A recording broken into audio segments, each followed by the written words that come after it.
Hi dear and welcome to do captain. So आज नया chapter शुरू करते हैं। आगे जो आप ये 2 घंटे की अप्रॉक्स वीडियो आप जो देखने वाले हैं ये प्रॉपर प्रोनाउन के ऊपर डेडिकेटेड होगी। और अब देखो ये वीडियो आगे जब बढ़ेगी तो कुछ बच्चे बोलेंगे कि सर ये तो हमने देख रखा, ये तो ऑलरेडी चैनल पे थी। यस, ये वीडियो चैनल पे थी, मैंने कंपाइल करके आपको एक जगह जरूर दी है, बट इसके अंदर एक चीज एडिशन और किया है मैंने। लास्ट के अंदर मैंने बहुत सारे क्वेश्चंस की आपको प्रैक्टिस करा रखी है। तो जिन स्टूडेंट्स ने ये वीडियो देखी हुई है, आप इस पूरी वीडियो को 2x पे करके देखिएगा, आपकी रिवीजन हो जाएगी। 1 घंटे के अंदर आप इसको प्रॉपर रिवाइज कर लेंगे जब आप 2x पे करके देखेंगे। और एंड के अंदर आपको करनी है क्वेश्चंस की प्रैक्टिस। बाकी जो बच्चे पहली बार देख रहे हैं, आप इस सेशन को एंजॉय कीजिए। एंड अगेन, आपको अगर ये अंदाज पसंद आ रहा है, वीडियो को लाइक कीजिए, शेयर कीजिए, कमेंट करके जरूर बताइएगा कि आपकी ग्रामर इंप्रूव हो रही है, आपका नजरिया बदल रहा है या नहीं बदल रहा। और चैनल को कर लीजिएगा सब्सक्राइब।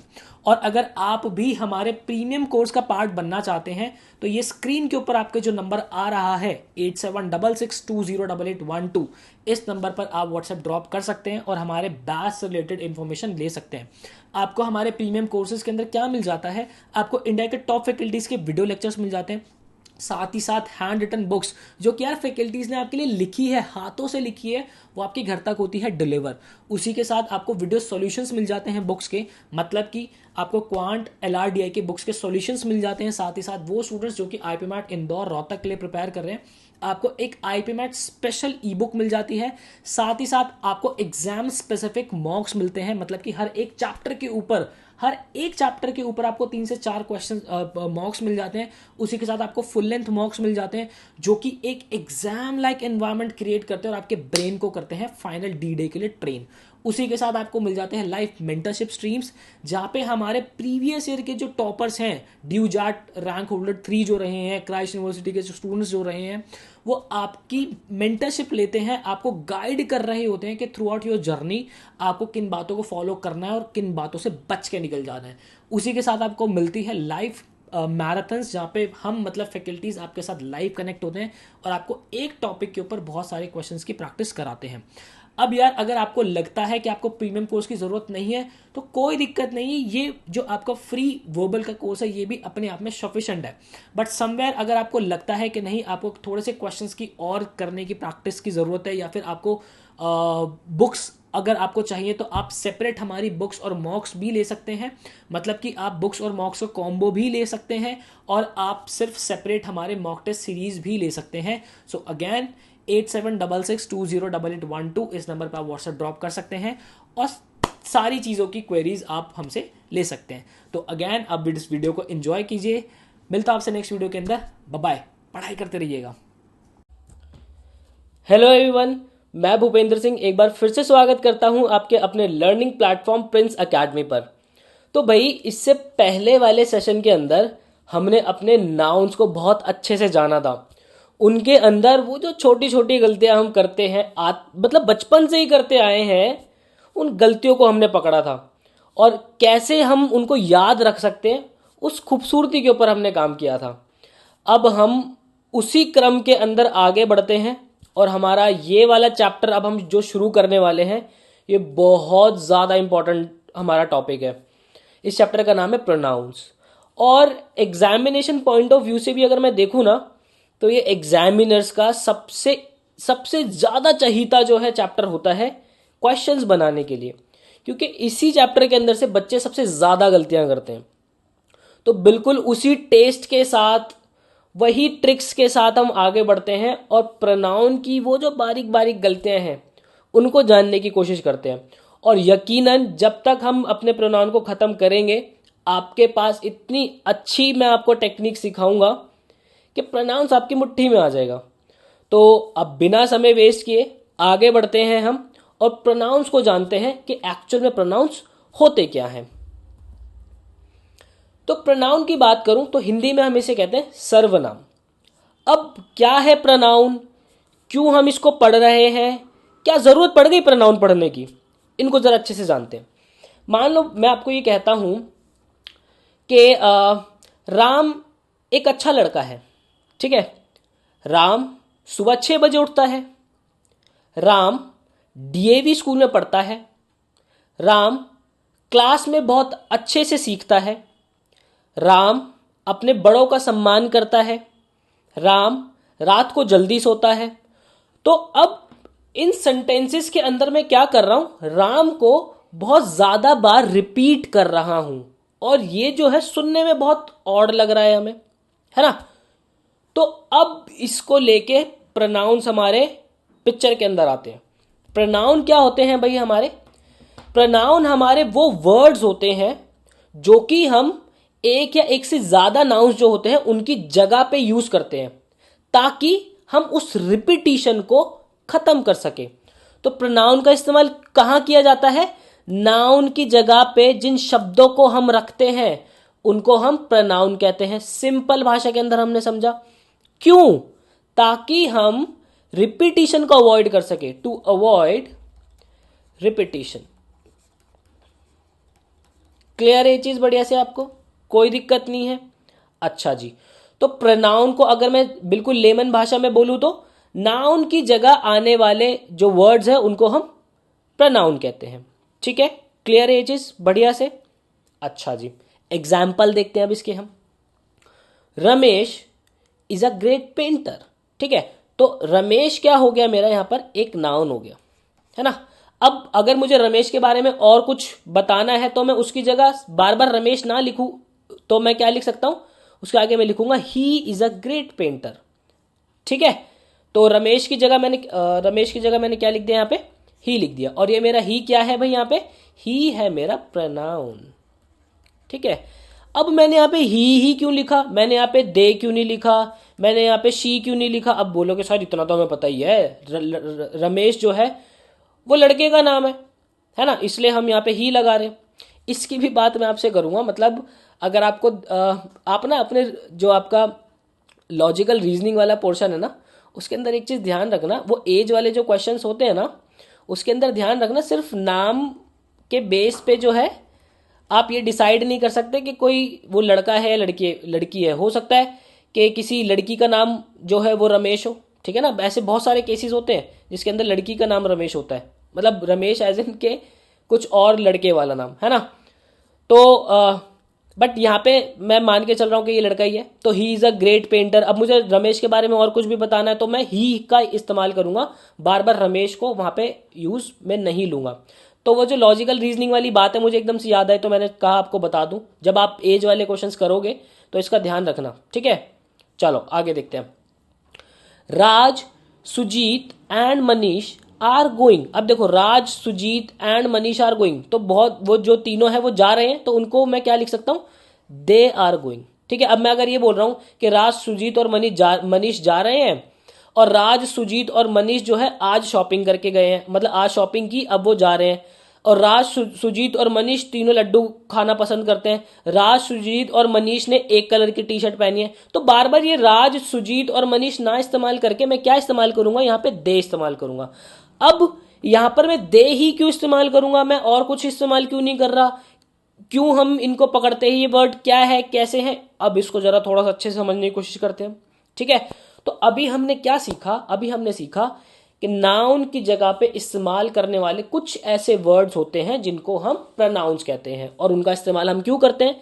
ताकि हम अपनी रिपीटिशन को अवॉइड कर सके, उसको खत्म कर सके। क्लियर है चीज बढ़िया से? ओके जी, आगे चलते हैं। अब देखते हैं बच्चे, इसको पर्सनल प्रोनाउंस रख के आपको अपने दिमाग में नहीं रखना है कि पर्सनल प्रोनाउंस जो है अब मैं सीखने वाला हूं। नहीं, हमें सीखना है इंग्लिश के अंदर फर्स्ट पर्सन, सेकंड पर्सन और थर्ड पर्सन क्या होता है। तो बच्चा आपको ध्यान रखना है, देखो जो मेरे हाथ में पेन है, मैं हूं इस वक्त फर्स्ट पर्सन, आप हो इस वक्त सेकंड पर्सन, और हम मान लेते हैं कि जो पेन है अपना, यह है अपना थर्ड पर्सन। ठीक है, अब क्या होते हैं इसको जरा ध्यान से देखते हैं। फर्स्ट पर्सन क्या होगा? फर्स्ट पर्सन होता है जो कि बात कर रहा होता है, हमेशा जो बात कर रहा होता है वो फर्स्ट पर्सन होता है। अब आप बोलोगे सर मैंने अभी बात शुरू की करनी तो मैं फर्स्ट पर्सन हो गया। जब आप बात करना शुरू करोगे तो क्या आप फर्स्ट पर्सन हो जाओगे? बिल्कुल आप फर्स्ट पर्सन हो जाओगे। ठीक है, तो अभी देखो, मान लो मैं आपसे बात कर रहा हूं, तो मैं क्या हूं? फर्स्ट पर्सन हूं। आप कौन हो? आप हो सेकंड पर्सन, और ये कौन है? ये है हमारा थर्ड पर्सन। ठीक है, मान लो ये है आपका दोस्त, ठीक है, और ये मेरा भी दोस्त था, मेरी हो गई इससे लड़ाई, ठीक है भाई। अच्छा जी, तो अब मैं आपसे, ध्यान से सुनना, मैं आपसे इसके बारे में बुराई कर रहा हूं कि यार ये ना अच्छा लड़का नहीं था, यार ये ना मज़ा नहीं आता इसके साथ रहने में, तो मैं आपसे इसकी चुगली कर रहा हूं, ठीक है। तो मैं जो हूं आपसे बात कर रहा हूं किसके बारे में, इसके बारे में। तो मैं फर्स्ट पर्सन, आप सेकंड पर्सन और ये थर्ड पर्सन। इतनी बात ध्यान में आई। अब देखते हैं जरा फर्स्ट पर्सन क्या होता है, जो कि बात कर रहा होता है, ठीक है। अब जरा वापस इस एग्जाम्पल पर आते हैं। मान लो आप जो हो अब इसके बारे में मुझसे बात कर रहे हो, आप इसके बारे में मुझसे बात कर रहे हो, तो अभी आप क्या बन गए बच्चे, आप हो गए फर्स्ट पर्सन। मुझसे बात कर रहे हो ना आप, तो मैं हो गया सेकंड पर्सन और ये हो गया थर्ड पर्सन।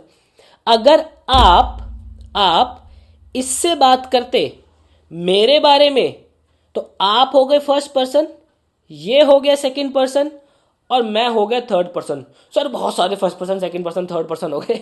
नहीं लो टेंशन। अब देखो, फर्स्ट पर्सन वो होगा जो कि हमेशा बोल रहा होगा, ठीक है, स्पीक कर रहा होगा।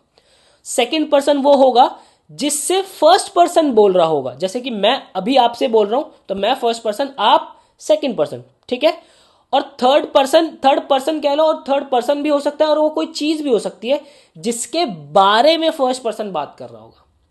क्लियर है ये चीज बढ़िया से, आपको कोई दिक्कत नहीं है। तो इन तीनों चीजों को हमें ध्यान रखना है भाई, ठीक है। अच्छा जी, अब फर्स्ट पर्सन के हम सिंगुलर और प्लूरल को जानते हैं। अब फर्स्ट पर्सन का सिंगुलर क्या हो जाएगा, आई, मी, my, mine.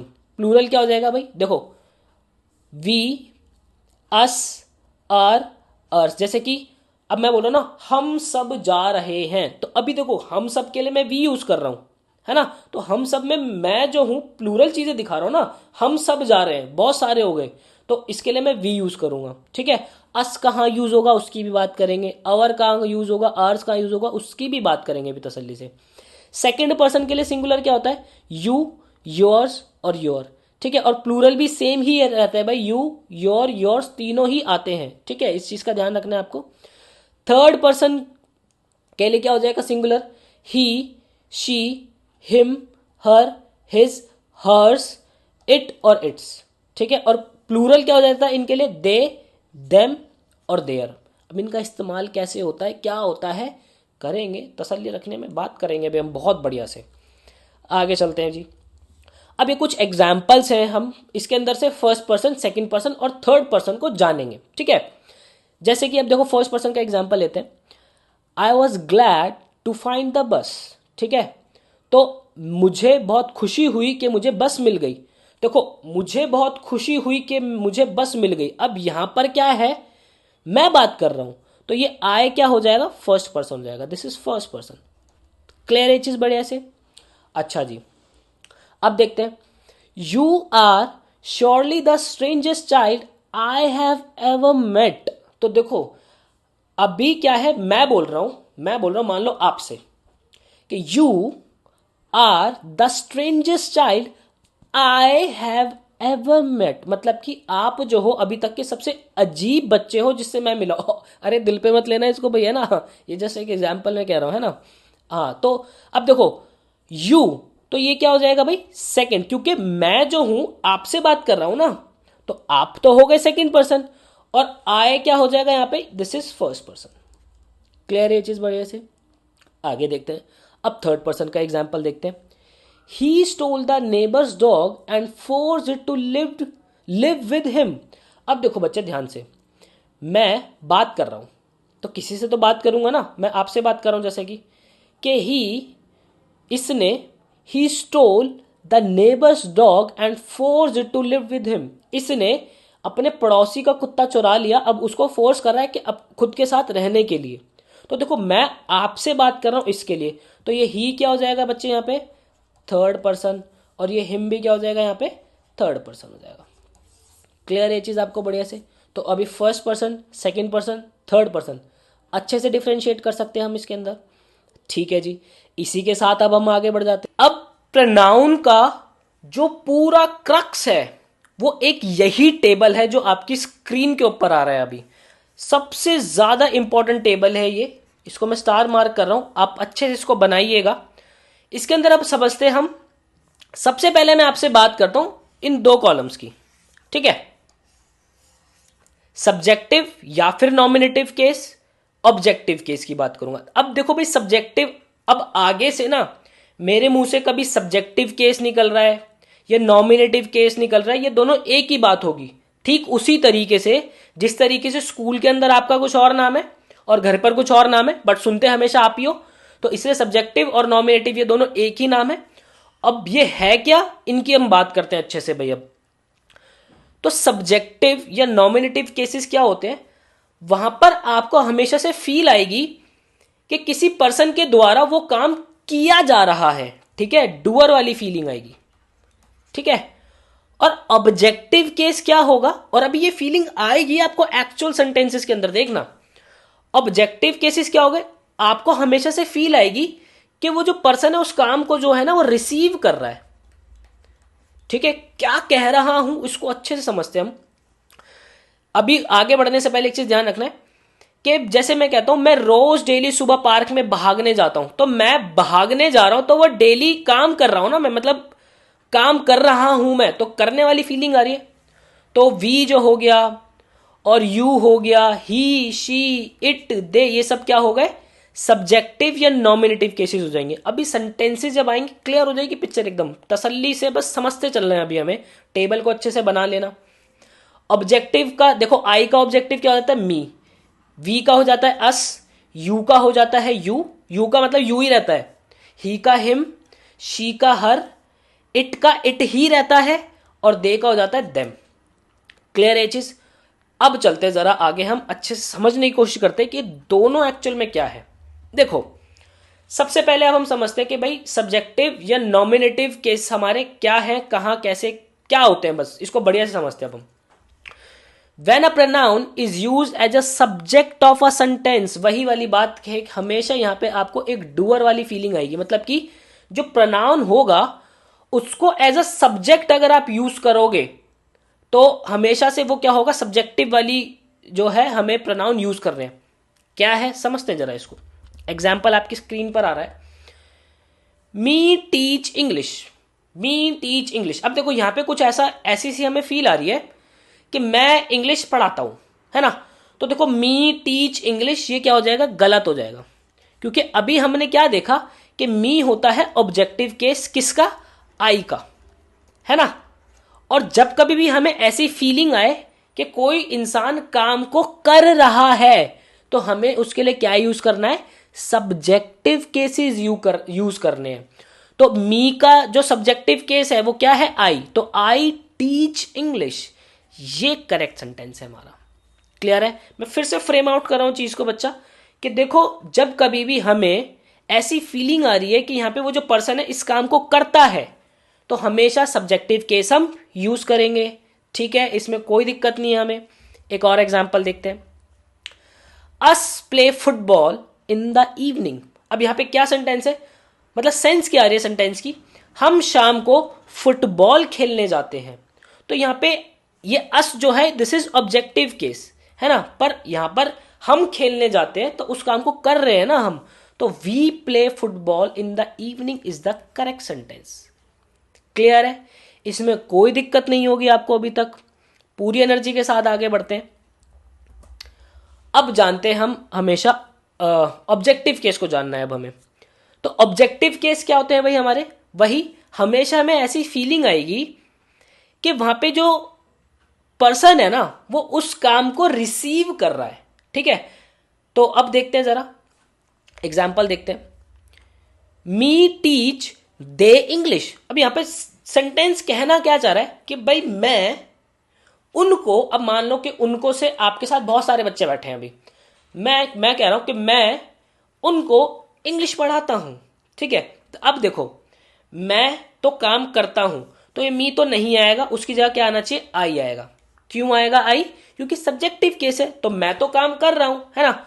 Me teach they English, मैं उनको, अब देखो आप जो हो उस काम को रिसीव कर रहे हो, है ना। तो यहां पर ये जो दे है ये सब्जेक्टिव है, तो सब्जेक्टिव तो नहीं लगेगा, यहां पर क्या आएगा, देम आएगा। देम क्या है, ऑब्जेक्टिव है। क्लियर है भाई आपको ये चीज? तो जब कभी भी आपको काम करने वाली फीलिंग आएगी तो वहां पे सब्जेक्टिव केस, काम रिसीव करने वाली फीलिंग आएगी तो ऑब्जेक्टिव केस। क्लियर है? एक एग्जांपल और लेते हैं आगे। इसको मैं क्लीन कर देता हूं जरा, एक सेकेंड। अरे अरे अरे तो आस्क्ड ही अ क्वेश्चन। अब यहां पे ये कहना क्या चाह रहा है? ये कहना चाह रहा है कि हम उससे सवाल पूछते हैं। ठीक है, मतलब पूछा हमने उससे सवाल पूछा।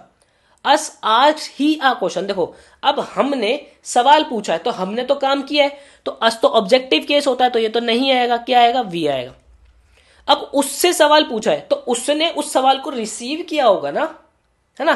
तो यहां पे ये ही तो सब्जेक्टिव केस है, ये नहीं आएगा, तो क्या आना चाहिए? हिम आना चाहिए। क्लियर है ये चीज? बढ़िया से। ये तो हो गई कि भाई डूअर और रिसीवर वाली सेंस को समझना। ठीक है, अब ट्रिक जान लेते हैं, क्या दिक्कत है? अब हम ट्रिक पकड़ेंगे। एक गोल्डन ट्रिक है भाई आपके हाथ में। हमेशा वर्ब से पहले हमेशा से ही नॉमिनेटिव केस आएगा और वर्ब के बाद हमेशा ही ऑब्जेक्टिव केस आएगा। क्या बात कह दी मैंने? अब देखते हैं, जरा पकड़ते हैं, क्वेश्चन को पकड़ो भाई। Ramesh and I are going to Japan. तो यहां पे देखो भाई, आर हमारा वर्ब हो गया।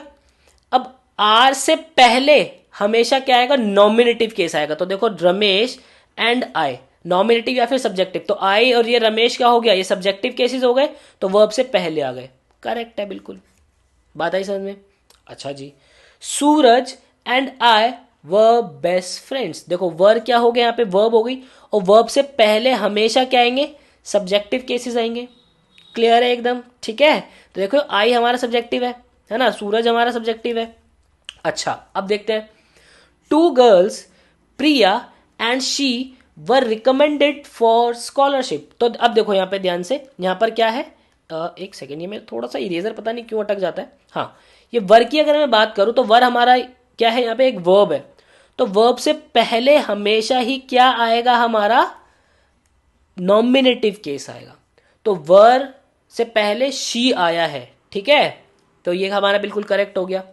अब देखो यहाँ पे, the principal told Manoj and me to repair the auditorium wall. तो भाई यहाँ पे हो सकता है कि मनोज और मैंने जो है ऑडिटोरियम की दीवार को तोड़ दिया होगा, तो प्रिंसिपल ने हमें कहा कि आपको इसको ठीक करना होगा, है ना, रिपेयर करना होगा। तो देखो, ये टोल्ड क्या हो गया? यहाँ पे ये वर्ब हो गया।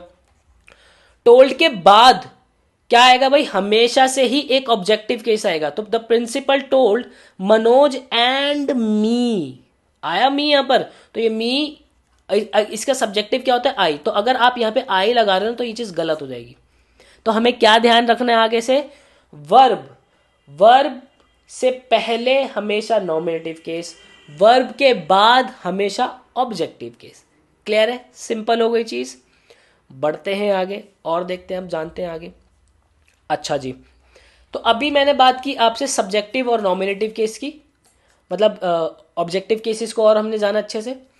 अब मैं बात करूंगा आपसे पोजेसिव एडजेक्टिव और पोजेसिव प्रोनाउंस की। अब देखो, पोजेसिव वर्ड हम पहले भी देख चुके हैं, और पोजेसिव वर्ड क्या है? एक अधिकार शो कर रहा होता है, हक शो कर रहा होता है ना? तो देखते हैं पोजेसिव एडजेक्टिव क्या होते हैं भाई? माय, इसका प्रोनाउन क्या हो जाएगा? माइन। आवर होता है हमारा पोजेसिव एडजेक्टिव, आर्स होता है इसका हमारा पोजेसिव प्रोनाउन। योर का हो जाता है योर्स, हिज का होता है हिज, मतलब वो हिज ही रहता है। हर का होता है हर्स। इट्स का कोई पोजेसिव प्रोनाउन नहीं होता है। ठीक है, और देयर का हो जाएगा देयर्स। अब जरा इसको समझते हैं आगे क्या है ये, देखते हैं भाई। पॉजिटिव एडजेक्टिव और पॉजिटिव प्रोनाउन। अब देखो जरा, मैं दो स्टेटमेंट को रीड करता हूं, इसको और इसको रीड कर रहा हूं। दिस इज माई बुक, ठीक है, दिस बुक इज माइन। तो यहां पे दोनों सेंटेंस के अंदर आपको क्या शो हो रहा है? एक अधिकार दिख रहा है ना, कि ये किताब मेरी है ना, मतलब इस किताब पे मेरा अधिकार है ना, ये मेरी किताब है, एक अधिकार हमें यहां पे शो कर रहा है। अच्छा जी, इट इज योर पेन, ठीक है, दिस पेन इज योर्स, मतलब यहां पे हम कह रहे हैं कि ये आपका पेन है, तो उसका अधिकार दिखा रहे हैं हम यहां पे, है ना। तो अब पॉजेसिव एडजेक्टिव्स और पॉजेसिव प्रोनाउंस आते कहाँ हैं, इसको जानते भाई। इसकी गोल्डन ट्रिक देखो भाई, क्या गोल्डन ट्रिक है। नाउन से पहले हमेशा पॉजेसिव एडजेक्टिव आएगा, ठीक है। अरे मैंने स्पेलिंग गलत लिख दी, यहाँ पे डबल एस। एक तो मेरा इरेजर पता नहीं क्या हो रहा है इसको, एक सेकेंड। हाँ अरे अरे अरे, पॉजेसिव, पॉजेसिव एडजेक्टिव है ना, और पॉजेसिव प्रोनाउन। तो ट्रिक हमने क्या पकड़ी भाई, नाउन से पहले पॉजेसिव एडजेक्टिव, नाउन के बाद पॉजेसिव प्रोनाउन। देखते हैं भाई, दिस इज माई बुक, तो ये बुक क्या हो गया, नाउन हो गया। तो अब देखो भाई, अब यहां पे अधिकार मेरा वाला जताना ना, तो यहां पे पॉजेसिव एडजेक्टिव क्या है भाई, माय, और इसका पॉजेसिव प्रोनाउन क्या होता है, माइन, ठीक है। तो ये देखो, नाउन है, नाउन से पहले आया है तो क्या आया, पॉजेसिव एडजेक्टिव आया है। अब देखो यहां पे ये नाउन है, तो नाउन के बाद क्या आएगा, पॉजेसिव प्रोनाउन आएगा। सिंपल सी चीज है ये, एकदम बिल्कुल सिंपल है ना, बहुत बढ़िया ट्रिक है, आराम से हम दिमाग में रख सकते हैं और कभी आगे हम गलती करेंगे भी नहीं, है ना। अब देखो, इट इज योर पेन, तो ये पेन क्या है, हमारा नाउन है। तो नाउन से पहले ये जो योर आ रहा है, ये क्या है, हमारा पॉजेसिव एडजेक्टिव है, और इसका पॉजेसिव प्रोनाउन क्या होता है, योर्स होता है। तो दिस पेन इज योर्स, ठीक है। देखो पेन ये जो नाउन है, इसके बाद आ रहा है ये वाला प्रोनाउन, तो क्या ये यहाँ पे हमें पॉजेसिव प्रोनाउन यूज करना हुआ। क्लियर है एकदम ये चीज, बढ़िया से, कोई दिक्कत नहीं है। चलते हैं फिर आगे, हम बढ़ते हैं। अब रूल नंबर 1 देखते हैं भाई हम। तो रूल नंबर 1 के अंदर अभी हमें जानना है कि ऑब्जेक्टिव केस का, ऑब्जेक्टिव केस क्या होता है, जहां पे ऐसा फील आता है हमें कि काम रिसीव हो रहा हो, है ना। तो हमें देखना है कि ऑब्जेक्टिव केसेस हमारे कहां कहां इस्तेमाल होते हैं। तो देखो, अभी पहले ये वाली चीज तो हम कर ही चुके हैं, जब कभी भी एज अ ऑब्जेक्ट एक सेंटेंस के अंदर यूज होगा, मतलब कि यहां पे रिसीवर वाली फीलिंग आएगी। तो राम टोल्ड मी, है ना, राम टोल्ड मी, या फिर वर्ब जो हमने देखा था कि वर्ब के बाद हमेशा से ऑब्जेक्टिव हमारे केसेस आएंगे। तो देखो, टोल्ड के बाद क्या आया, ऑब्जेक्टिव केस, है ना। आज के बाद क्या आया, ऑब्जेक्टिव केस आया, ठीक है। ये चीज क्लियर है। तो ये दोनों हो गए आपके ऑब्जेक्टिव केस, एक तो ये हो गया हमारा, ठीक है। और आगे देखते हैं, अब कुछ वर्ड्स होते हैं हमारे, कुछ वर्ड्स कौन कौन से हो गए, वो वर्ड्स होते हैं जैसे कि हमारा आफ्टर हो गया, ठीक है। एक तो हमारा आफ्टर हो जाएगा, दूसरा हमारा वर्ड हो जाएगा भाई लेट, आगे हो जाएगा हमारा लाइक, बिटवीन, बट, एक्सेप्ट। मतलब ये जो वर्ड्स है ना, इनके बाद हमेशा ही हमारा ऑब्जेक्टिव जो है वो इस्तेमाल होगा, ऑब्जेक्टिव केस इस्तेमाल होगा। क्या बात कर रहा हूं मैं, इसको ध्यान से समझो, बहुत इंपॉर्टेंट है। जब कभी भी आपको सेंटेंस के अंदर after, let, like, between, but, except ऐसा कुछ भी दिख रहा है, तो वहां पे हमेशा ही ऑब्जेक्टिव केस के अंदर जो है जो हमारे प्रोनाउंस आएंगे। क्लियर है ये चीज। और यही चीज है ना, आपकी राइटिंग स्किल्स बहुत ज्यादा इंप्रूव करता है, ठीक है ना। जो हमारी ग्रामर के अंदर मिस्टेक्स होती हैं, जो अभी आप बोर्ड दोगे अपना, कुछ बच्चों के बोर्ड्स हैं अभी आगे, है ना, जो बच्चे बोर्ड्स लिखेंगे तो उसके अंदर आपका जो ग्रामर वाला सेक्शन होता है, जिसके अंदर हमें पैसेज वगैरह लिखना होता है, उसके अंदर ये मिस्टेक ना हो, उसके अंदर पूरे में से पूरे नंबर आएंगे अगर हम ये चीज़ गलतियां नहीं करेंगे तो, ठीक है। और बोर्ड के अंदर एक एक दो दो नंबर से कट ऑफ रह जाती है, तो इन सब चीज़ों का ध्यान रखना है हमने, ठीक है। चलो एग्जाम्पल देखते हैं, बहुत बढ़िया से एग्जाम्पल देखेंगे। There is no problem between you and I. अब देखो यहां पे वर्ड आया बिटवीन, तो बिटवीन के बाद हमने क्या सीखा है कि बिटवीन के बाद हमेशा ही ऑब्जेक्टिव केस आएगा, लेकिन यहां पे ये जो आई है ये सब्जेक्टिव है। यू तो यू ही रहता है ना, यू तो ऑब्जेक्टिव में यू ही रहता है। तो क्या सेंटेंस होगा correct, there is no problem between you and me. ये मी क्या है, ये यहां पे ऑब्जेक्टिव केस है, तो ये पहला वाला हमारा गलत सेंटेंस है, ये हमारा करेक्ट सेंटेंस है। क्लियर है ये चीज। और देखते हैं example, let I help you. अब यहां पे क्या आ रहा है, लेट, लेट आ गया हमारा वर्ड, तो लेट के बाद हमेशा ऑब्जेक्टिव केस आएगा। आई तो हमारा सब्जेक्टिव केस है, बिल्कुल भगा दो भाई। कि अगर मतलब टीचर आप लिख रहे हो ना, तो बोर्ड के अंदर आपकी टीचर बिल्कुल काटती है, उसके नंबर काट लेती है कि यार नहीं, बच्चे को नहीं पता, भी रूल्स वगैरह नहीं पता अच्छे से, है ना। तो let me help you will be the correct sentence. Clear है चीज आपको? चलो एक और एग्जांपल देखते हैं इसी बात पे। There is no one else but he who has done this crime. अब देखो ये जो ही है, ये तो यहां पे सब्जेक्टिव केस हो गया ना, तो ये तो बिल्कुल गलत हो जाएगा। बट के बाद हमेशा से क्या आता है? ऑब्जेक्टिव केस आता है। सो देखो, it is no one else but him who has done this crime. ये बिल्कुल एकदम जो है करेक्ट सेंटेंस है। एक और एग्जांपल देखते हैं। Everyone attended the party except he. अब देखो यहां पे एक्सेप्ट आ गया, बट का भी हमने देख लिया, बिटवीन देख लिया, है ना। तो everyone attended the party except he, तो यहां पे ही क्या है? सब्जेक्टिव केस है। तो भैया जी ये तो बिल्कुल ही सरासर रूल के खिलाफ हो जाएगा, नहीं होगा, बिल्कुल गलत है। करेक्ट क्या है? Everyone attended the party except him. ठीक है, तो हमने क्या सीखा? हमने सीखा कि words like after, let, like, between, but, except, इनके बाद हमेशा से ही ऑब्जेक्टिव केस इस्तेमाल करेंगे। आगे बात एकदम समझ में? मजा आ गया रूल सीख के, कुछ नया सीखने को मिला। आगे बढ़ते हैं इसी बात पे। चलो जी, तीसरा क्या है भाई? ऑब्जेक्टिव केस और कहां यूज होगा? हमेशा प्रेपोजिशंस के बाद ऑब्जेक्टिव केस यूज होगा। प्रेपोजिशन की बात मैं नाउन में छोटा सा आपको बता चुका था कि बिफोर, आफ्टर, ठीक है, ऑन, एट, ये सब क्या है? हमारे प्रेपोजिशन है। ऑल दो इसका चैप्टर है पूरा, वो अच्छे से करेंगे हम, बट अभी कुछ एग्जांपल्स देखते हैं। आई लुक्ड एट शी, तो यहां पर देखो, यहां पर क्या है? एट, ये एक प्रेपोजिशन है, तो इसके बाद हमेशा से ही ऑब्जेक्टिव केस आएगा, है ना। ऑब्जेक्टिव केस आना है, तो ये तो बिल्कुल गलत हो जाएगा, क्योंकि शी तो हमारा क्या है? शी हमारा सब्जेक्टिव केस है। ठीक है, तो इसका करेक्ट क्या हो जाएगा? आई लुक्ड एट हर, ये हर क्या है? शी का ऑब्जेक्टिव केस है, बिल्कुल करेक्ट सेंटेंस है वाला। क्लियर है? They are waiting for I, तो आई तो हो गया सब्जेक्टिव, है ना। अब यहां पे ये जो फॉर है, ये एक प्रेपोजिशन है, और प्रेपोजिशन के बाद हमेशा से ही ऑब्जेक्टिव केस आता है, तो करेक्ट सेंटेंस क्या हो जाएगा? ये वाला तो गलत हो गया। करेक्ट क्या है? They are waiting for me is the correct sentence. तो हमने तीन चीजें सीखी अभी कि ऑब्जेक्टिव केसेस हम कहां कहां यूज करेंगे। पहला हम यूज करेंगे जब कभी भी सेंटेंस के अंदर रिसीव वाली फीलिंग आ रही होगी, है ना, या फिर उसको कहते हैं हम जब हम एज अ ऑब्जेक्ट जो है उसको इस्तेमाल करेंगे। क्लियर है ये चीज? और हमने देखा था कुछ वर्ड्स जैसे कि लेट, लाइक, आफ्टर, ठीक है, एक्सेप्ट, बिटवीन, बट, ये कुछ ऐसे वर्ड्स हैं जिनके बाद हमेशा हमें ऑब्जेक्टिव केस यूज करना है। और तीसरा हमारा क्या था भाई? After preposition. ठीक है, इन सब चीजों का हमने ध्यान रखना है कि यहां पर हमेशा से ही ऑब्जेक्टिव केस आएगा ही आएगा। ठीक है, बढ़िया है, नोट कर लिया। तो चलते हैं आगे।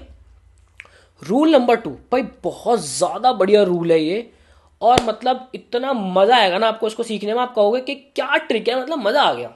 देखो भाई, देन आपने मतलब देखा होगा सेंटेंसेस के अंदर काफी बार, तो देन का इस्तेमाल THEN नहीं, THAN वाला जो देन है वो हमेशा हम तुलना के लिए इस्तेमाल करते हैं, कंपेयर करते हैं। ठीक है, जैसे कि ही इज बेटर देन, मतलब हर, ही इज बेटर देन हर, तो यहां पे देन लगाया है हमने, है ना। तो देन क्या है? कंपैरिजन वाला है। तो जब कभी भी आपको सेंटेंस के अंदर देन मिल रहा है, तो देन को हमें सबसे पहले क्या पकड़ना है? देन को पकड़ना। जैसे कि हम सेंटेंस को रीड कर रहे हैं, रीड किया हमने, हमें देन पकड़ में आ गया, देन पकड़ते ही हम वापस से कहां जाएंगे? वर्ब के पास जाएंगे, और फिर वर्ब से आगे वापस फिर से पढ़ना शुरू करेंगे सेंटेंस को। अगर वहां पे एक ही प्रोनाउन हुआ तो वह सब्जेक्टिव केस का होगा, अगर वहां पे एक से ज्यादा प्रोनाउन हुए तो वो ऑब्जेक्टिव केस के होंगे। क्या बात कह दी मैंने! अब देखो बिल्कुल इतना मजा आएगा ना आपको, आप कहोगे कि वाह क्या बात कह दी सर आपने। देखो, he is taller then she. अब देखो यहां पर मैंने आपसे क्या कहा था, सबसे पहले हम सेंटेंस को रीड करेंगे, उसके अंदर हम देन को पकड़ेंगे। ठीक है, देन पकड़ लिया हमने, ये आ गया हमारा देन, है ना। उसके बाद हम जंप मारेंगे वापस वर्ब के पास, ठीक है। तो देन से मैं वापस वर्ब के पास आया, ये हेल्पिंग वर्ब है हमारी इज यहां पर, ठीक है, वर्ब के पास आया। अब वर्ब से मैं आगे बढ़ूंगा, ठीक है, मैं सेंटेंस को वापस से रीड करूंगा। अब वर्ब के बाद अगर यहां पर मुझे एक ही प्रोनाउन मिला तो वो कैसा होगा बच्चे, वो होगा सब्जेक्टिव, ठीक है। अगर वो एक से ज्यादा हुए तो वो क्या होगा, ऑब्जेक्टिव। इतनी सी कहानी है। अब देखो मैंने क्या करा, मैं यहां पर भाई ये डॉग यहां पे थोड़े से अभी भौंक रहे हैं तो पार्डन मी, थोड़ा सा आप लोग देखना। वैसे तो इतनी आवाज नहीं आ रही होगी बट आ रही है तो कोई बात नहीं, आई एम सो सॉरी। हाँ, तो यहां पर देखो, यहां पर देन आ रहा है, हमने सेंटेंस रीड किया, देन आ रहा है, हम वापस से वर्ब के पास गए। अब वर्ब से हम पढ़ना शुरू कर रहे हैं, प्रोनाउन प्रोनाउन प्रोनाउन, ये रहा प्रोनाउन शी। तो यहाँ पे एक ही प्रोनाउन आया है, तो एक ही प्रोनाउन आया है तो वो सब्जेक्टिव फॉर्म के अंदर ही रहेगा हमेशा। तो ये बिल्कुल करेक्ट सेंटेंस है हमारा, ठीक है। अब यहां पर अगर जैसे होता, हमने रीड किया सेंटेंस, देन आ गया, हम वापस से वर्ब के पास गए, वर्ब से मैंने वापस पढ़ना शुरू किया, एक प्रोनाउन है लेकिन ये ऑब्जेक्टिव केस का है, बिल्कुल गलत है, ठीक है। वर्ब के बाद अगर एक प्रोनाउन है तो वो सब्जेक्टिव में ही होगा। वर्ब के बाद एक से ज्यादा प्रोनाउंस है तो वो ऑब्जेक्टिव केस के अंदर होंगे। क्लियर है ये चीज, यहां पे एक था तो ये गलत हो जाएगा। आगे देखते हैं, ही इज टॉलर देन पकड़ा, शी एंड आई, देन पकड़ा, वापस से वर्ब के पास आ गए। अब रीड कर रहे हैं, शी पहला प्रोनाउन एंड आई दूसरा प्रोनाउन। अब यहां पे क्या होगा, एक से ज्यादा प्रोनाउन है। अब एक से ज्यादा प्रोनाउन है तो दोनों ही ऑब्जेक्टिव केस के अंदर होंगे। तो यहां पे शी क्या है भाई, ये तो हमारा सब्जेक्टिव केस है, गलत हो गया। आई भी, ये तो मतलब वैसे ही गलत हो गया सेंटेंस, है ना, क्योंकि यहां पे दोनों प्रोनाउन क्या होंगे, ऑब्जेक्टिव केस में होंगे। तो करेक्ट क्या हो जाएगा, he is taller than her and me, ठीक है। तो he is taller than her and me. तो यहां पे ये देखो, यहां पे देन आया, वापस से वर्ब के पास गए, तो यहां पे he is taller than her and me, यहां पे दो हैं तो दोनों क्या आएंगे, ऑब्जेक्टिव केस में आएंगे। अभी इससे पहले मैंने एक स्टेटमेंट बोली थी, जैसे कि ही इज टॉलर देन हर करके एक स्टेटमेंट बोली थी, वो मैंने जानबूझ के वहां पे हर लगाया ताकि अब आपका माइंड, अगर आप कॉन्शियसली सुन रहे हो ना, तो आपका माइंड वहां पे से स्ट्राइक करे कि सर ने वो चीज गलत बोली थी, है ना। तो उस चीज पे हमें ध्यान रखना है। अगर एक ही हमारा वहां पे प्रोनाउन है तो हमेशा सब्जेक्टिव केस के अंदर आएगा। क्लियर है ये चीज, एक से ज्यादा प्रोनाउन है तो ऑब्जेक्टिव केस के अंदर आएगा, ठीक है। एग्जाम्पल देखते हैं और बहुत बढ़िया से, he is more intelligent than आ गया, वापस से हम वर्ब के पास बढ़ेंगे। अब पढ़ेंगे वापस से कि प्रोनाउन कितने, ही is more intelligent then she एक प्रोनाउन, मी दूसरा प्रोनाउन। अब दो है तो दोनों ही ऑब्जेक्टिव केस में होंगे। तो यहां पर शी तो मेरा सब्जेक्टिव हो गया, तो ये चीज गलत हो गई, सेंटेंस गलत हो गया।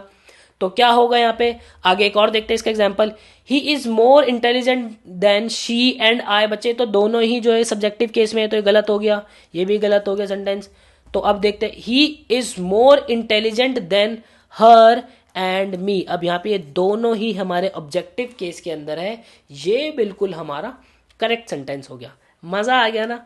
यही ट्रिक्स जो है ना हमें याद करने में बहुत हेल्प रखती है कि कैसे चीजों को याद रखना है ना। इंग्लिश वरना बच्चे पढ़ते रहते और भूलते रहते हैं। अच्छा जी, अब देखो यहाँ पे, mother loves him more than I. अब देखो देन आया, अब यहां पर से वापस हम क्या है, वर्ब के पास जंप मारेंगे। अब वर्ब के बाद अगर एक ऑब्जेक्ट है, सॉरी एक प्रोनाउन है तो सब्जेक्टिव केस के अंदर, अगर एक प्रोनाउन है तो ऑब्जेक्टिव केस के अंदर। अब देखो यहाँ पे लव्स हिम पहला प्रोनाउन, आए दूसरा प्रोनाउन, तो यहाँ पे तो दो वर्ब के बाद दो प्रोनाउन हो गए, है ना। तो अब ये दो प्रोनाउन है तो दोनों ही ऑब्जेक्टिव केस के अंदर आएंगे। तो यहाँ पे आई तो मेरा सब्जेक्टिव है, तो ये सेंटेंस मेरा क्या हो जाएगा, गलत हो जाएगा। आगे देखते हैं, mother loves he more than me. अब देन आ गया, वापस से पीछे आओ, ही मेरा पहला प्रोनाउन, मी मेरा दूसरा प्रोनाउन, ही मेरा सब्जेक्टिव है, तो ये तो गलत हो गया क्योंकि दो है तो दोनों ही ऑब्जेक्टिव केस के होंगे। करेक्ट है एकदम। आगे देख लेते हैं, mother loves him more than me. बच्चे यहां पे देखो देन है, वापस वर्ब के पास गए, हिम एक प्रोनाउन, मी एक प्रोनाउन, दोनों ऑब्जेक्टिव होने चाहिए और दोनों ही ऑब्जेक्टिव है। बिल्कुल करेक्ट सेंटेंस है। ठीक है, आगे देखते हैं। Mother loves he more than I. अब देखो देन आया, वापस से हम वर्ब के पास आए। यहाँ पे दो हमारे पास प्रोनाउन है, दोनों ही ऑब्जेक्टिव के होने चाहिए, बट दोनों ही यहाँ पे सब्जेक्टिव है, तो बिल्कुल गलत सेंटेंस है। क्लियर है ये चीज? ट्रिक में मजा आया इस वाली, है ना? तो आगे बढ़ते हैं, बहुत बढ़िया से अब चीजों को जानेंगे आगे। और अब चलते हैं आगे की तरफ, और ये आज का हमारा लास्ट रूल है, बट इतना ज्यादा इंपॉर्टेंट है ये भाई, यहां से तो हर साल सवाल बनता है, हर साल। बहुत ज्यादा इंपॉर्टेंट है, बहुत ज्यादा। क्या है ये चीज? इसको सबसे पहले मैं 2 पेज के अंदर ब्रेक कर लेता हूं। हाँ जी, अब देखते हैं भाई, सब्जेक्ट वर्ब ऑब्जेक्ट। अच्छा, ये तो हमारा नॉर्मल एक मतलब ऑर्डर लिखा हुआ है, किस ऑर्डर के अंदर हमारे सेंटेंसेस होते हैं। 2 चीजें देखनी बच्चे हैं यहाँ पे हमें। सबसे पहले, कभी भी सेंटेंस के अंदर एक जनरल सेंस होगी, मतलब जनरल सी बात होगी, और यहां पे ना हमेशा से आपको फीलिंग आएगी एक पॉजिटिव चीज की, पॉजिटिव वाली फीलिंग रहेगी। तो उसके अंदर जो हमारे प्रोनाउंस होंगे वो किस ऑर्डर के अंदर लगते हैं, ये हमें जानना बहुत ज्यादा जरूरी है। ठीक है, तो जनरल सेंस हो और मतलब एक पॉजिटिव सी फीलिंग आ रही हो, पॉजिटिव सी सेंस आ रही हो, तो उसके अंदर हमारा क्या ऑर्डर फॉलो होता है? सबसे पहले आता है हमारा सेकंड पर्सन, फिर आता है हमारा थर्ड पर्सन, और फिर आता है हमारा फर्स्ट पर्सन। ठीक है, सेकंड पर्सन आएगा, फिर आएगा हमारा थर्ड पर्सन, और फिर आएगा हमारा फर्स्ट पर्सन। कब? जब एक जनरल सी सेंस हो, पॉजिटिव सी सेंस आ रही हो। क्या बात कर रहा हूं? देखो बच्चे, एग्जाम्पल आपके सामने है, देखते हैं। I, you and he have passed the exam. अब देखो यहां पे पॉजिटिव सी सेंस आई कि जो है हम एग्जाम पास हो गए, है ना, और जनरल वाली सी बात हुई। तो यहां पे क्या होगा? सबसे पहले सेकंड जो है हमारा प्रोनाउन आएगा, सेकंड पर्सन वाला। तो देखो आई, ये तो फर्स्ट पर्सन है, ये मेरा सेकंड पर्सन है यू, और ही हम किस लिए लगाते हैं? थर्ड पर्सन के लिए। तो ये ऑर्डर गलत है। क्या सही ऑर्डर है? यू ये सेकंड पर्सन है, ही थर्ड पर्सन, एंड आई ये फर्स्ट पर्सन है। तो second, third and first is the correct, like you, he and I have pass the exam. ठीक है, क्लियर है ये चीज? अब बच्चे कुछ सोचेंगे कि सर यहां पे हैव क्यों लगा है। बच्चे अभी जब हम आगे एंड वाली कंजंक्शंस पढ़ेंगे तो और ये चीजें क्लियर होंगी। ठीक है, मतलब मैं आपको समझा रहा था पहले भी, अभी जो लाइव सेशन में जो बच्चे इंटरेक्ट हुए होंगे, ये इंग्लिश के चैप्टर्स ना आपस में एक दूसरे से ऐसे, देखो ऐसे लिंक्ड है एक दूसरे के ऊपर, एकदम ऐसे मुट्ठी बना के रहते हैं, और इनको तोड़ तोड़ के हम पढ़ते हैं, है ना। जब एक बार पूरी ग्रामर समझ में आएगी ना, तो ये चैप्टर्स एक दूसरे में कैसे लिंक्ड है ऐसे करके, ये आपको फील होगी ये चीज, और ये चीज मैं फील कराऊंगा आपको। ठीक है, बढ़ते हैं आगे। अभी ही, I and you are going to Shimla. ठीक है, अब देखो यहां पे ही, I and you are going to Shimla, ये हो गया भाई थर्ड, ये हो गया मेरा फर्स्ट पर्सन आई, और यू हो गया मेरा सेकंड पर्सन। तो ये गलत हो गया क्योंकि यहाँ पे पॉजिटिव वाली चीज है, तो हो जाएगा यू जो कि सेकंड पर्सन है, ही जो कि थर्ड पर्सन है, I are going to Shimla, ये करेक्ट फॉर्म है। क्लियर है ये चीज? अब दूसरा देखते हैं। दूसरा हमने क्या सीखना है भाई? जब कभी भी हम कुछ कन्फेशन कर रहे होंगे ना, मतलब कि आपने कुछ गलती कर दी, कुछ पाप कर दिया, उसका या पश्चाताप कर रहे हो या फिर आप बता रहे हो उसके बारे में, तो मतलब हमेशा से यहाँ पे एक नेगेटिव वाली सेंस आएगी। तो क्या ऑर्डर फॉलो होगा? सबसे पहले आएगा फर्स्ट पर्सन, फिर आएगा हमारा सेकंड पर्सन, और फिर आएगा हमारा थर्ड पर्सन। 1 2 3 नॉर्मल जो 1 2 3 होता है, जैसे कि he, I and you have made a mistake. अब यहाँ पे क्या है? गलती दिख रही है ना कि उन्होंने गलती की है, वो उसका पश्चाताप कर रहे हैं, कन्फेस कर रहे हैं उस चीज को। तो ये तो हमारा थर्ड पर्सन हो गया, आई मेरा फर्स्ट पर्सन हो गया, और यू मेरा सेकंड पर्सन हो गया, तो ये गलत है।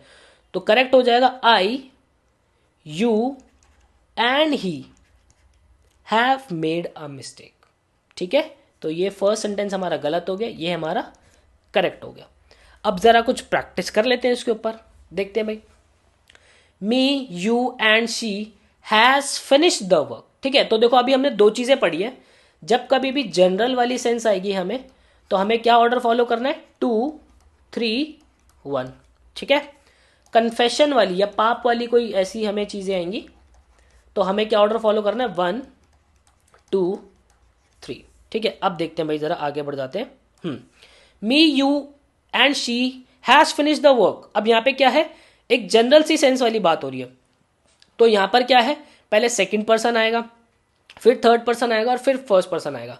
तो देखो सबसे पहले तो यहाँ पे ये ऑब्जेक्टिव केस के अंदर होना ही नहीं चाहिए, ये सब्जेक्टिव केस के अंदर होगा। तो सबसे पहली चीज तो यही गलती है, ये क्या होगा हमारा ऑब्जेक्टिव केस में होगा। ठीक है, तो इसका करेक्ट फॉर्म क्या बनेगा, इसका करेक्ट फॉर्म बनेगा भाई यू शी एंड आई। ठीक है, you she and I have finished the work, have finished the work. Clear ये चीज आपको। अब देखते हैं, I you and her have finish the work, ये भी गलत हो गया। क्यों गलत हो गया, ये देखो यहां पर क्या आ गया, ये फर्स्ट आ गया, ठीक है, ये सेकंड आ गया, ये थर्ड आ गया, लेकिन हमें फॉलो क्या करना है, 2 3 1। तो करेक्ट विल बी दिस, है ना, I you and she have finish the work, ये भी गलत हो गया, है ना, क्योंकि करेक्ट क्या बनेगा, करेक्ट ये बनेगा, है ना, you I and she have finish the work, ये भी गलत हो गया, है ना। तो क्या होगा, you she and I have finish the work. Clear ये चीज आपको बढ़िया से, है ना। अब देखते हैं आगे, she and me are in fault. अब देखो यहाँ पे क्या है, सेंस आ रही है कन्फेशन वाली, तो यहाँ पे ऑर्डर क्या फॉलो होगा हमारा, ये वाला 1 2 3 वाला। तो शी, तो ये तो थर्ड हो गया, और मी ये फर्स्ट हो गया, ये गलत हो गया। लेकिन इसके साथ ये दोनों होने क्या चाहिए, पहली बात तो आपको ये चीज ध्यान रखनी चाहिए, ये सब्जेक्टिव होंगे। चलो ये तो सब्जेक्टिव है, ये ऑब्जेक्ट, ये मी तो ऑब्जेक्टिव है, ये पहली बात तो ये होना चाहिए, ये हमारा सब्जेक्टिव होना चाहिए। तो करेक्ट क्या हो जाएगा, I and she are in fault. ठीक है, ये हमारा करेक्ट सेंटेंस है। ठीक है, she and I are in fault, तो she and I are in fault गलत है भाई ये चीज, क्योंकि आई जो है ये हमारा पहले आना चाहिए, 1 2 3 हमारा फॉलो होता है। She and you are in fault, तो ये भी हमारा गलत है ना, क्योंकि देखो यहाँ पे फर्स्ट पर्सन नहीं है, सिर्फ हमारा थर्ड पर्सन और सेकंड पर्सन है। तो यहाँ पे यू एंड शी होगा, you and she are in fault, ये हमारा करेक्ट इसकी सेंटेंस हो जाएगा। ठीक है भाई, तो आज हमने 3 रूल सीखे हैं प्रोनाउन के, और मुझे उम्मीद है कि जो ट्रिक्स हमने सीखी हैं इसमें आपको बहुत ज़्यादा आपने एंजॉय किया होगा। तो इसी के साथ मैं आपसे अभी विदा लेता हूँ, और मिलते हैं हम अपने नेक्स्ट सेशन के अंदर, और नाउन को बहुत अच्छे से और जानेंगे। Till then bye bye, take care. Hello everyone, मैं भूपेंद्र सिंह एक बार फिर से स्वागत करता हूं आपके अपने लर्निंग प्लेटफॉर्म प्रिंस अकेडमी पर। तो भाई इससे पिछले वाले सेशन के अंदर हम अपने प्रोनाउंस को स्टार्ट कर चुके थे, और अगर आपने वो वाला सेशन नहीं देखा है तो आप सबसे पहले उस वाले सेशन को ज़रूर देखिए, तभी आप इस वाले सेशन की तरफ आगे बढ़ना। तो भाई समय सबसे ज़्यादा इम्पॉर्टेंट है, तो समय ना वेस्ट करते हुए आगे बढ़ते हैं हम। इससे पिछले वाले सेशन के अंदर हम 3 रूल्स को अच्छे से जान चुके थे, और पूरी एनर्जी के साथ आज हम आगे बढ़ते हैं और कुछ नए रूल्स प्रोनाउन के अंदर जो अक्सर हम गलतियां करते हैं उन गलतियों को पकड़ते हैं। तो आज का हमारा पहला रूल के अंदर हमें सीखने हैं रिफ्लेक्सिव प्रोनाउंस। क्या होते हैं रिफ्लेक्सिव प्रोनाउन, इसका नाम ही सब कुछ कह रहा है, रिफ्लेक्शन, रिफ्लेक्ट हो जाना। ठीक है ना। अब देखो क्या है ये हमेशा एंड करेंगे तो ये सेल्फ से या सेल्व से, इससे एंड होगा इनका रिफ्लेक्सिव प्रोनाउंस का। और ये होते क्या है, ये कुछ ऐसे वर्ड्स होते हैं जो कि सेंटेंस के अंदर नाउन और प्रोनाउन को रेफर कर जाते हैं, बिल्कुल उनकी तरफ एकदम रिफ्लेक्ट कर देते हैं। आप देखोगे अभी कि हम ऐसे पढ़ेंगे और एकदम से आपको फीलिंग आएगी कि अरे ये सेंटेंस वापस घूम गया है। मतलब आप देखना ऐसे करके आपको वापस से एक मोड़ दिखेगा कि वापस यू टर्न ले लिया है सेंटेंस ने। तो वो होते हैं हमारे रिफ्लेक्सिव प्रोनाउन। अब कौन से होते हैं, क्या होते हैं, क्या वो वर्ड्स हैं एक्चुअली, उनको देखते हैं अभी हम। तो वो वर्ड्स हैं हमारे myself, ourselves, yourself, yourselves, देखो ये योर सेल्फ का वही प्लूरल है, themselves, himself, herself, itself, ये सब क्या है हमारे रिफ्लेक्सिव प्रोनाउंस है। ठीक है, मैंने कहा ना आपको ये हमारे सेल्फ से या सेल्फ से एंड करते हैं। अब जरा इनके कुछ एग्जाम्पल्स देखते हैं हम। अब देखो मैं कहता हूं I learn a lot about my self at school, मतलब कि देखो मैंने स्कूल में मेरे बारे में बहुत कुछ सीखा। देखो मैंने स्कूल में मेरे बारे में बहुत कुछ सीखा, मतलब कि सेंटेंस जो है वापस से रिफ्लेक्ट कर गया। तो यहां पे ये जो माई सेल्फ लगा, इसने सीधा सीधा सब्जेक्ट की तरफ क्या दिखा दी, एक रिफ्लेक्शन दिखा दी, है ना। तो ये क्या होंगे, ऐसे वर्ड्स होते हैं जो कि सीधा सब्जेक्ट की तरफ रिफ्लेक्शन देते हैं। So these are reflexive pronouns. Clear है ये चीज। अभी और देखते हैं example. Gaurav makes his food himself. तो देखो भाई यहां पर ये हिमसेल्फ जो है कि गौरव अपना खाना खुद बनाता है, गौरव अपना खाना खुद बनाता है। तो ये हिमसेल्फ जो है ये गौरव की तरफ, मतलब ये जो सब्जेक्ट है उसको रिफ्लेक्शन वहां पे दिखा रहा है यहां पे। क्लियर है। आगे देखते हैं, इसको मैं रब करता हूं जरा। They should divide the food themselves. उनको जो फूड है आपस में बांट लेना चाहिए, है ना। उनको वो जो फूड है आपस में बांट लेना चाहिए। तो ये जो देमसेल्व्स है ये वापस से किसको दिखा रहा है, उन लोगों को ही वापस दिखा रहा है। वहां पे वापस से उसने रिफ्लेक्शन दे दी। क्लियर है चीज। सिंपल सा रूल है, अच्छा रूल है, और अक्सर बच्चे यहां पे बहुत ज्यादा गलतियां करते हैं। तो आगे बढ़ते हैं अभी हम।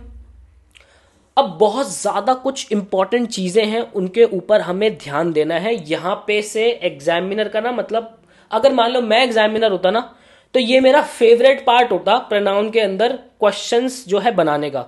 तो यहां से अक्सर क्वेश्चन पूछे जाते हैं क्योंकि यहां पे अक्सर गलतियां होती है। ठीक है। तो देखो, हमेशा कुछ वर्ब्स अभी हमें सीखनी है।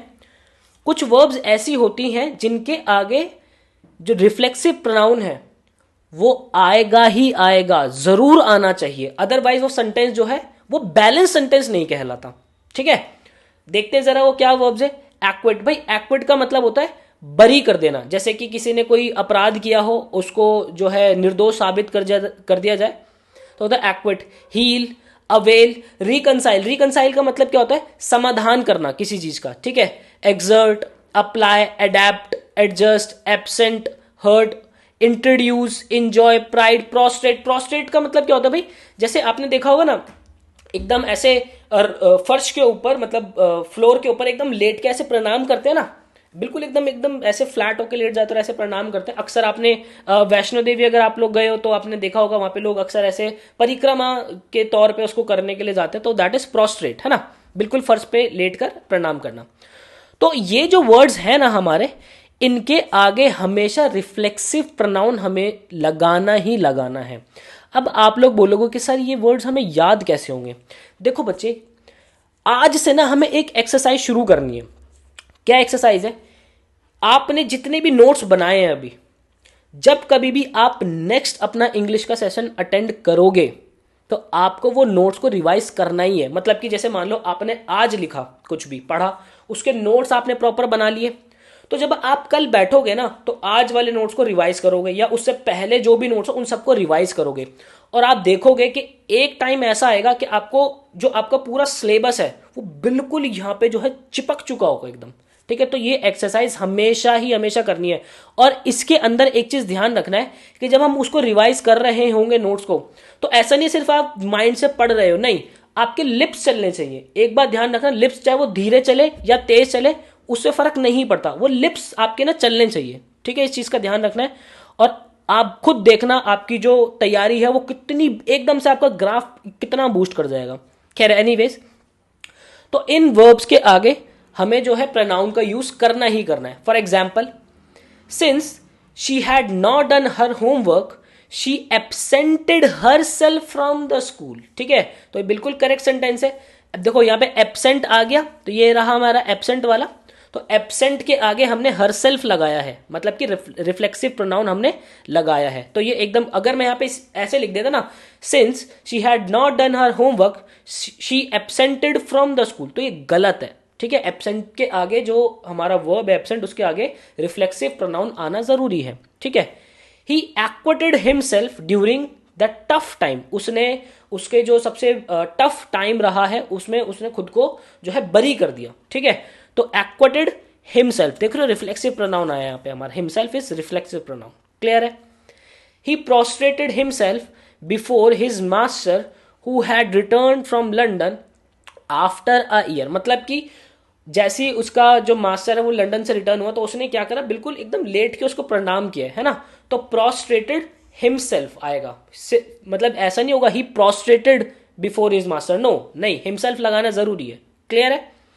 तो I need to apply myself to this new project with full rigour. तो देखो अप्लाई आ गया, अप्लाई अभी हमने वर्ड देखा था यहाँ पे, अप्लाई के आगे क्या आना है, हमेशा से हमारा रिफ्लेक्सिव प्रोनाउन आ रहा है, तो अप्लाई माई सेल्फ, बिल्कुल ठीक होगा ये, है ना। मतलब मुझे इस प्रोजेक्ट में खुद को एकदम अच्छे से लगाना है, मतलब पूरा 100% इस प्रोजेक्ट के अंदर देना है। अब देखते हैं जरा एक और example. Did he attend the party. अब यहाँ पे उसके आंसर्स हैं, यहाँ पर ये आंसर दे रहे हैं, ठीक है ना, दोनों आंसर्स हैं उसके। अगर वो गया है तो देखो यहाँ पे क्या आंसर है, नो ही एब्सेंटेड। तो ये चीज क्या हो जाएगी, गलत हो जाएगा, क्योंकि एब्सेंट के आगे हमने क्या देखा है, एब्सेंट हमारा वर्ड कहाँ है, ये रहा। एब्सेंट के आगे हमेशा से ही रिफ्लेक्सिव प्रोनाउन आएगा ही आएगा। So correct will be no he absented himself. Clear है चीज, है ना। अभी गलती करते थे ना यार, पकड़ में आई, नहीं करोगे आगे से, रिवीजन जरूर करनी है। आगे देखते हैं, ये भाई एफ होगा, ये थोड़ी सी टाइपिंग एरर हो गया। आगे देखते हैं। Last night I went to a party and enjoyed. तो देखो यहाँ पे इंजॉयड जो है, यहाँ पर ये हमने देखा इंजॉय, क्योंकि अभी ये पास्ट टेंस के अंदर बात हो रही है इसलिए इंजॉयड है। यहां पर भी आप देखना ये प्रोस्ट्रेटेड है, ये एब्सेंटेड है, क्योंकि पास्ट टेंस वाली बात हो रही है ना। तो इंजॉय के आगे हमेशा से ही रिफ्लेक्सिव प्रोनाउन आएगा, तो enjoyed my self will be the correct. मैं पार्टी में गया और मैंने बहुत इंजॉय किया। क्लियर है? इस बात को ध्यान रखना है, इन वर्ब्स को अच्छे से ध्यान रखना है। नोट आप अच्छे से कर रहे होंगे, मुझे ये पूरी उम्मीद है आपसे, ठीक है। चोरी नहीं करनी है नोट करने में, चोरी करोगे तो एग्जाम चोरी हो जाएगा ठीक है ना, ध्यान रखना है आगे। हाँ जी, अब देखते हैं भाई जरा, बहुत ज्यादा इंपॉर्टेंट है। हमेशा से ना बच्चे एक मुझसे हमेशा से ये डाउट पूछते हैं, तो मैंने इसको एक अलग से नोट पॉइंट में आपके लिए डाल दिया कि आपका नोट ये बने ही ना।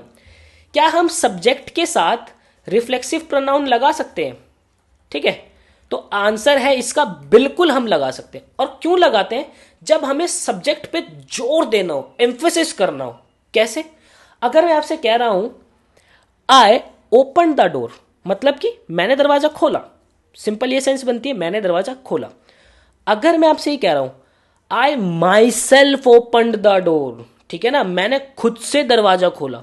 अक्सर आपने देखा होगा ना कि मान लो एक बड़ा बैठा है और एक छोटा बैठा है, तो अक्सर ऐसा होता है कि बच्चा जो है वो गेम में लगा हुआ है, तो किसी बड़े ने जाके डोर खोल दिया हो, तो अब कोई थर्ड पर्सन आके मतलब उस बच्चे की अगर कोई शिकायत वगैरह कर रहा है, तो बोलते ना कि हाँ उस दिन भी ये बंदा उठा नहीं, मैंने खुद से जाके दरवाजा मुझे खोलना पड़ा, है ना।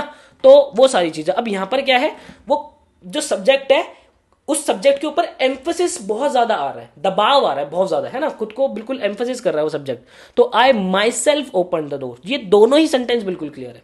तो जब कभी भी सब्जेक्ट के साथ, देखो सब्जेक्ट के साथ अगर हमारा रिफ्लेक्सिव प्रोनाउन आ रहा है तो वो क्या है, सब्जेक्ट को एम्फेसिस कर रहा है।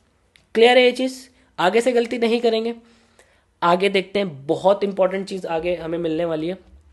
अच्छा जी अब कुछ वर्ब्स ऐसी हैं जिनके आगे हमें रिफ्लेक्सिव प्रोनाउन नहीं यूज करना। So do not use reflexive pronouns before these verbs. अब ये वर्ब्स क्या है, keep, step, turn, quality, bath, move, rest, hide और भी सारी है। मतलब इससे ज्यादा जरूरत ही नहीं है याद रखने की, वो अपने आप इनबिल्ट हो जाएंगे आपके माइंड में, है ना। तो देखो आपने अक्सर सुना होगा लोगों को ना ये वाली गलती करते हुए, अक्सर सुना होगा। देखो keep your self away from fire, सुना है ना ये चीज, सुना है, अच्छा लग रहा है आपको भी सुनने में कि हाँ यार सुना है, ठीक है। पेपर में आता तो हम बिल्कुल टिक कर देते कि ये तो बिल्कुल ठीक है। बच्चे ये गलत है। अब एक बात बताओ, ध्यान से सोचो। मैं कहता हूं कि यहाँ पे लेट सपोज आग जली हुई है, ठीक है, यहाँ पर आप खड़े हो, है ना, और मैं मान लेता हूँ भाई ये थोड़ा सा आग जो है ये गोकू के मुझे बाल लग रहे हैं ठीक है, आप ड्रैगन बॉल जी अगर, चलो शायद आपके बचपन में तो आता भी नहीं होगा, खैर कोई बात नहीं। तो ये आग है, ये मैं हूं, है ना। मैं अगर आपसे कह रहा हूं कि भाई आग से दूर रहे, तो मैं आपको ये भी तो कह सकता हूं keep away from fire. Keep your self away from fire का क्या मतलब है भाई? देखो अगर मैं आपसे कह रहा हूं कीप अवे फ्रॉम फायर, तब भी आप, इसका मतलब क्या आप दूर हटोगे ना। Keep your self away from fire का मतलब क्या, क्या आप क्या है यहाँ पे और ज्यादा अच्छे से थोड़ी ना हटोगे, बिल्कुल वैसे ही तो हटोगे जैसे पहले भी हटोगे। तो keep your self away from fire is not correct, ठीक है, ये ठीक नहीं है। कीप अवे फ्रॉम फायर, तो इन वर्ड्स के आगे हमें जो है रिफ्लेक्सिव प्रोनाउंस यूज नहीं करने होते। सो जैसे कि अगर मैं कह रहा हूं कि गो and hide your self behind the tree. मैं कह रहा हूं कि भाई जाओ और ना पेड़ के पीछे जाके छुप जाओ, तो आप ही छुपोगे ना। अगर मैं कह रहा हूं जाओ और आप जाके पेड़ के पीछे छुप जाओ, है ना, तो ये क्या बात हुई कि गो and hide your self behind the tree. अगर मैं आपको कह रहा हूं गो and hide behind the tree, तब भी आप ही पेड़ के पीछे जाके छुपोगे ना। तो ये इन वर्ड्स के आगे जो है, जैसे ये हाइड अभी हमने देखा एग्जाम्पल, तो इनके आगे हमें रिफ्लेक्सिव प्रोनाउंस नहीं लगाने होते। तो so go and hide behind the tree, ये करेक्ट है।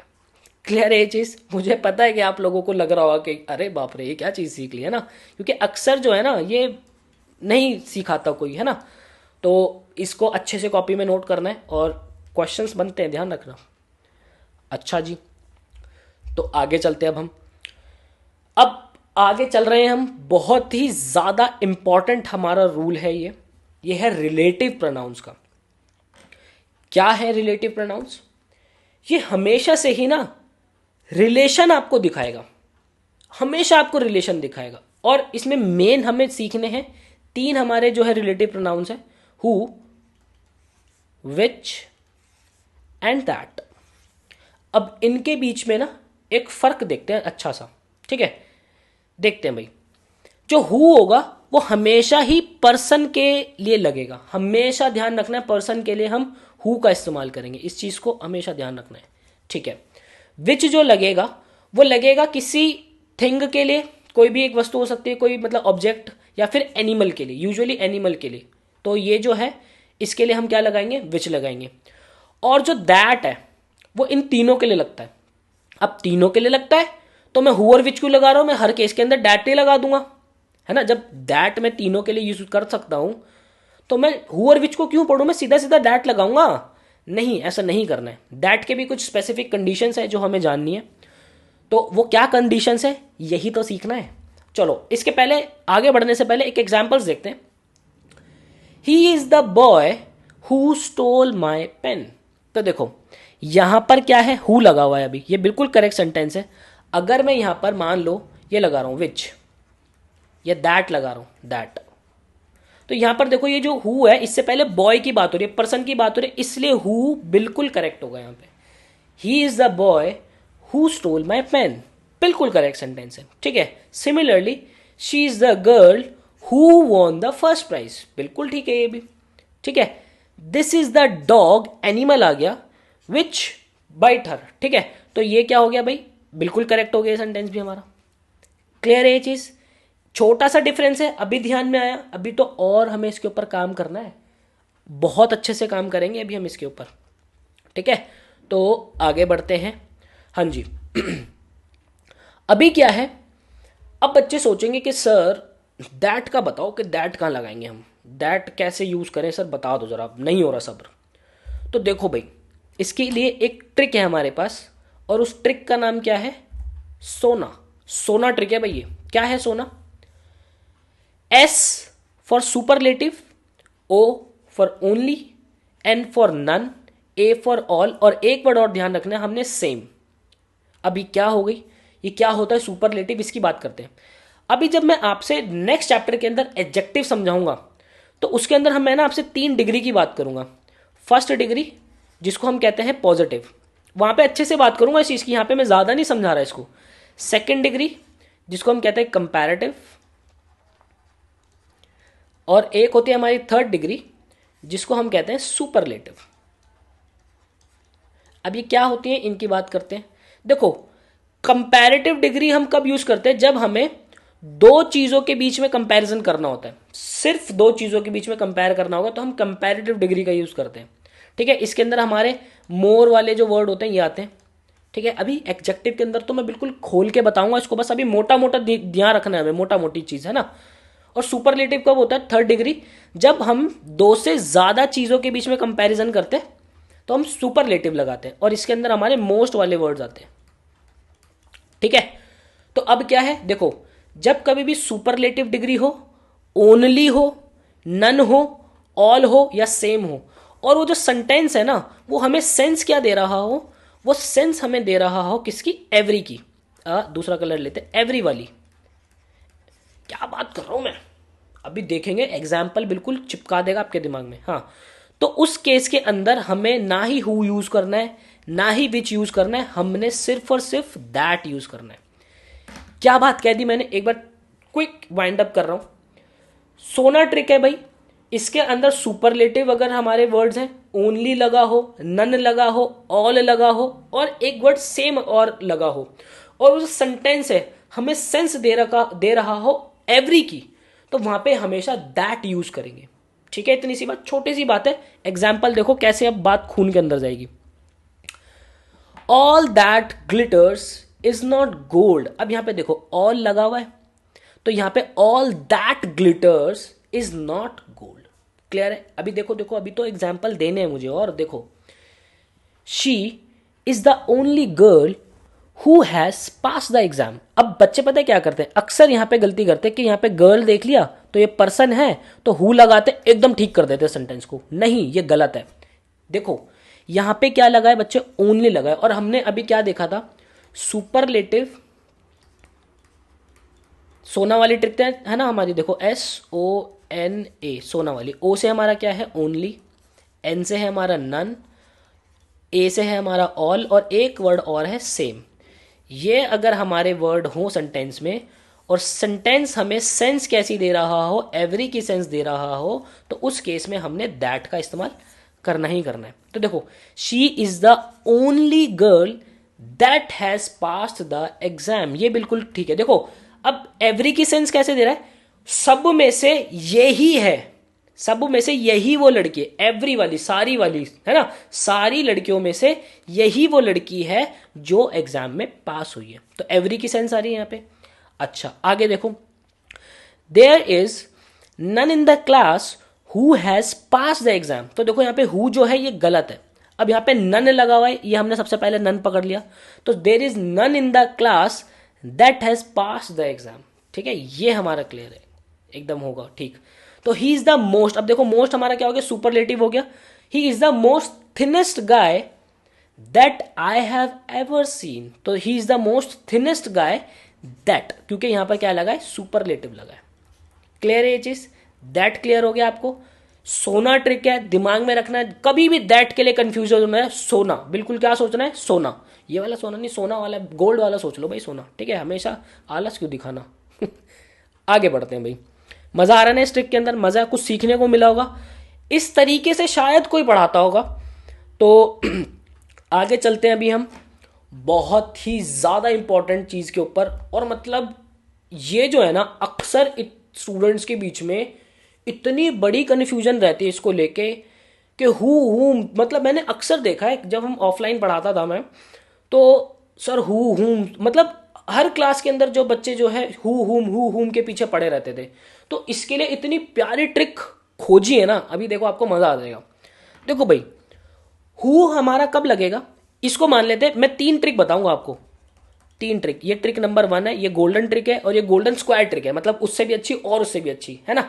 ठीक है, वो वाली मूवी देखी है आपने, आई मूवी में क्या बोलता है, उससे भी बुरा, उससे भी बुरा, उससे भी बुरा, पर यहाँ पे बुरा नहीं है, ये उससे भी अच्छा, उससे भी अच्छा और उससे भी अच्छा है ना। तो देखो सब, जब कभी भी आपको कर्ता वाली या सब्जेक्टिव वाली, डूअर वाली सेंस आएगी, तो वहां पे क्या लगेगा, हु लगेगा। और ऑब्जेक्ट मतलब रिसीव वाली, काम रिसीव करने वाली सेंस लगेगी, तो वहां पे हुम लगाएंगे। ये तो हो गई एक ट्रिक। दूसरी ट्रिक क्या है हमारी, दूसरी ट्रिक क्या है हमारी, जब मतलब वर्क हमारा हो रहा होगा, वर्क मतलब कंप्लीट हो चुका होगा, तो ये जो होगा हु लगाएंगे हम, और वर्क रिसीव हो रहा होगा तो ये हुम हो जाएगा। ठीक है ना। अब देखो, अब सीखना क्या है हमें, ये तो 2 हमारी मोटी मोटी बात हो गई, है ना। अब देखो यहां पर अगर हु और हुम लगाओ, है ना, और उसके बाद अगर वर्ब आ जाए, सीधा हमें क्या अटैक करना है, हु पे अटैक करना है। ठीक है, हमें हु या हुम में से चूज करना हो, और उसके आगे नाउन या प्रनाउन दिया हो, तो हमें हुम पे अटैक करना है। बच्चे सबसे ज्यादा इंपॉर्टेंट चीज है, इसको स्टार मार्क कर लो। ये आपकी जो ये वाली ट्रिक ना, पेपर के अंदर चुटकियों के अंदर सवाल निकालेगी, सवाल कह रहा हूं, आपके सेंटेंस सॉल्व करवाएगी। ठीक है, नोट कर लिया इसको, आगे बढ़ते हैं। देखो जरा, he is the boy dash has stolen my pen. अब देखो डैश के आगे क्या लगा है, हैज लगा हुआ है, और ये हैज़ क्या है, ये एक वर्ब है। तो वर्ब है तो हमें क्या लगाना है, अभी हमने देखा कि हमारे पास डैश के बाद अगर वर्ब होगी तो हमें क्या लगाना है, हु लगाना है ना। डैश के बाद अगर हमारा नाउन या प्रनाउन हो तो हमें क्या लगाना है, हुम लगाना है।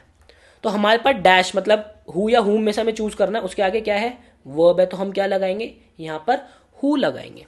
ठीक है, he is the boy who has stolen my pen. ठीक है, करेक्ट है। आगे देखो, she is the girl dash I saw in the market. तो यहां पर क्या है, ये आई, ये क्या है भाई, हमारा एक प्रनाउन है, तो हमें क्या लगाना होगा इस केस में, whom हमारा लगेगा।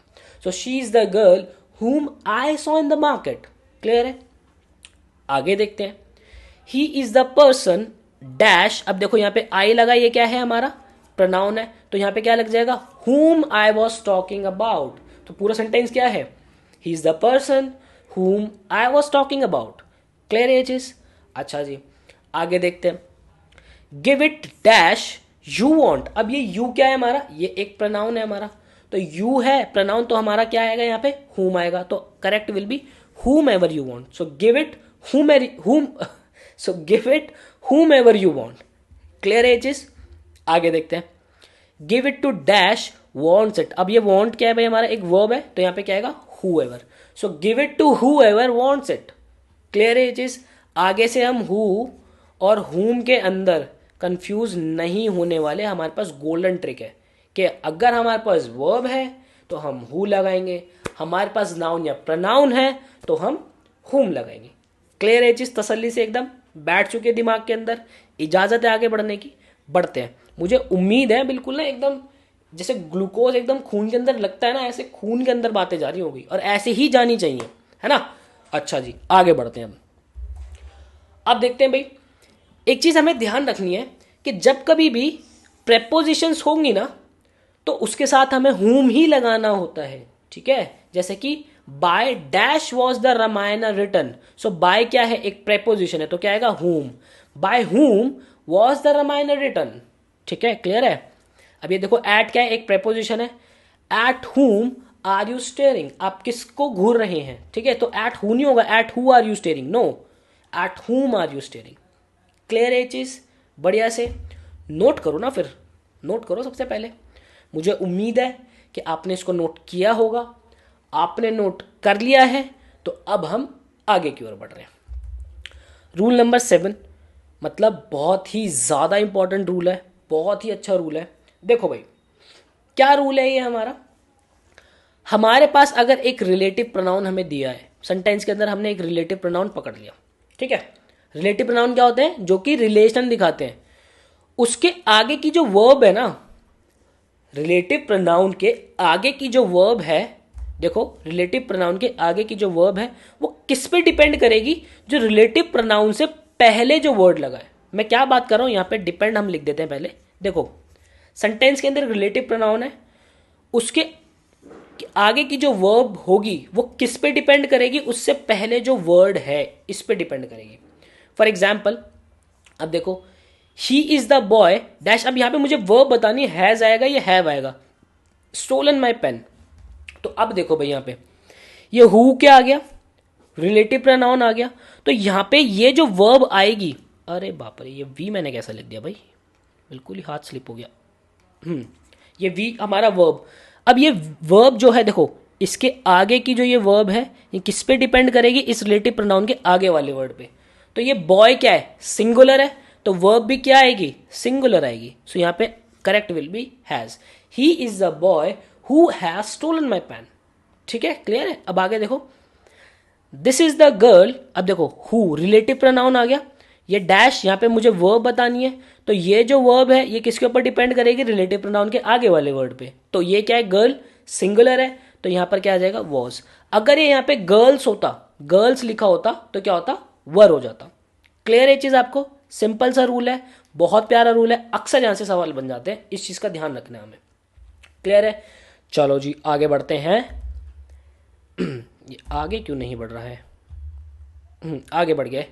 तो रूल नंबर 8, और ये आज का हमारा लास्ट रूल होने वाला है, जिसको हम बहुत ही अच्छे से जानेंगे अभी, बहुत ही बढ़िया से देखते हैं भाई। अब देखो, रूल नंबर 8 क्या कहता है कि अगर आपको इट दिया हो, है ना, और उसके साथ एक हेल्पिंग वर्ब लगी हो। अब हेल्पिंग वर्ब क्या होगी भाई हमारी? इज, ठीक है, इज आपकी होगी इज, वॉज, ठीक है, ये सारी क्या हो जाएगी? वॉज वर, ये सब क्या हो जाएगी? हेल्पिंग वर्ब हो जाएगी आपकी। इज, एम, आर, वॉज और वाली ये हेल्पिंग वर्ब हो जाएगी। तो इट के साथ जो आती है हमेशा हमारी सिंगुलरी जो आती है, इट के साथ हमेशा हमारी सिंगुलरी हेल्पिंग वर्ब आती है। तो अब सिंगुलर हेल्पिंग वर्ब आएगी तो यहाँ पे जो प्रोनाउन लगेगा वो हमेशा ही सब्जेक्टिव केस का होगा। क्या कह रहा हूं मैं, इसको ध्यान से समझो। मतलब कि ये जो प्रोनाउन होगा ये नॉमिनेटिव केस या सब्जेक्टिव केस कुछ भी कह लो वो होगा। जैसे कि it is dash who should be punished. अब देखो यहां पे ध्यान से, इट इज, यहां पे इट है, इसके साथ हेल्पिंग वर्ब आ गई, तो ये जो प्रोनाउन है दोनों ये मेरा सब्जेक्टिव केस का होगा। तो ये क्या हो जाएगा? It is he who should be punish. It is him नहीं होगा, it is him who should be punish. मैंने अक्सर देखा है, लोगों को बोलते हुए भी देखा मैंने ये चीज, it is him who should be punish. तो ऐसा नहीं होगा, इस चीज का ध्यान रखना है हमने। तो it is he will be the correct, right. So it is dash who told me to give the documents to the police. तो यहां पे देखो भाई, यहां पे इट है, इसके साथ हेल्पिंग वर्ब है, तो इट इज शी हो जाएगा क्योंकि ये मेरा सब्जेक्टिव केस का होगा, ठीक है।